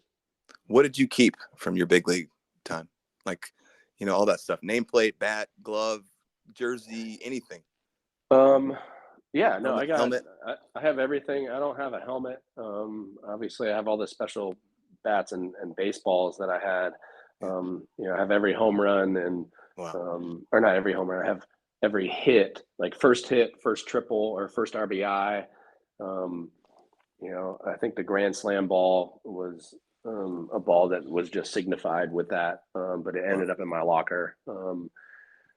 You know, I have jerseys, you know, from the World Series in 2004 as well, which we'll get to, but you know, that type of stuff, you know, the first game, you know, I have that whole uniform as the first game, my cleats, my pants and jersey and hat and stuff like that. But most of it is gloves. Like I wrote the date, the year that I used the glove on the back of the glove. So I have like 03, 04, 05, 06, all those gloves. And I have like, I think 10 gloves or something. My kids will never need a glove. Wow. But that kind of stuff. And that was one thing that I wish I had collected more things. Right. Because I thought I was going to be there a little bit longer and I was going to have time. So I didn't want to sit there and go, "Hey, Albert, will you sign this for me?" Like, right. Yeah. That felt awkward. I have a few things, but I wish I had got more for absolutely. I just didn't think to do it the first season. I thought I was going to be there a little bit longer. Sure. Now, my final question is, I think this is cool. I read an article that you were talking with Rob Dibble at one point, or you were being interviewed by Rob Dibble, or Rob Dibble told you some sort of information like it's not official that you're in the big leagues until you get your travel bag. Do you know what I'm talking about now? I do remember. Did you get the travel bag? So I saw everybody dragging these awesome Samsonite suitcases around, and with their number on a laminated, like, you know, travel tag, right? Yeah. And I guess I learned later that they were just given out to the players, and I never got one. And I think the clubby read that in the paper or heard the article on TV or something like that. And the next day the bag was in my locker. And so that's great. So he's like, "All you have to do is ask, Bo. I got a dozen of them back here. You could have whatever you want." It's like, well, I didn't know, but I guess I'm officially a big leaguer now because I got a travel bag. Wow. That's awesome, man. Dude, this has been great. We're gonna first of all, thank you so much for taking us through this magic moment. This is incredible. Like I said, I felt like you took me to the big leagues with you. We still got some more to go, but I think we've essentially closed the chapter on this magic moment, and then we'll get into how it went after this. But we're gonna have Jimmy Edmonds take us out here with a clip. Do you have anything to add before we go? No, just I know if they are listening, whoever listened to this of the guys you interviewed, it's thank you to them to being able to take some time, but also give me some insight that I had never heard before. And it means a lot. And, you know, answering some questions that I may have had, but again, it's just all positive things. And this has been a great experience. So I appreciate you, Blake. Thank you, buddy. All right. Jimmy Edmonds is going to take us out. You know, he was kind of a character guy. He was like a guy that was just very solid. He had great integrity. He worked hard. He didn't really he really kept to himself as far as didn't go, you know, try to impress anyone. He just worked really hard, and I think he had a really good group of guys to work with, and he just blended right in, and you know, that's why everyone still loves him today. All right, guys. Post game spread. We're out of here. Part 3. Tune back in for part 4. See ya.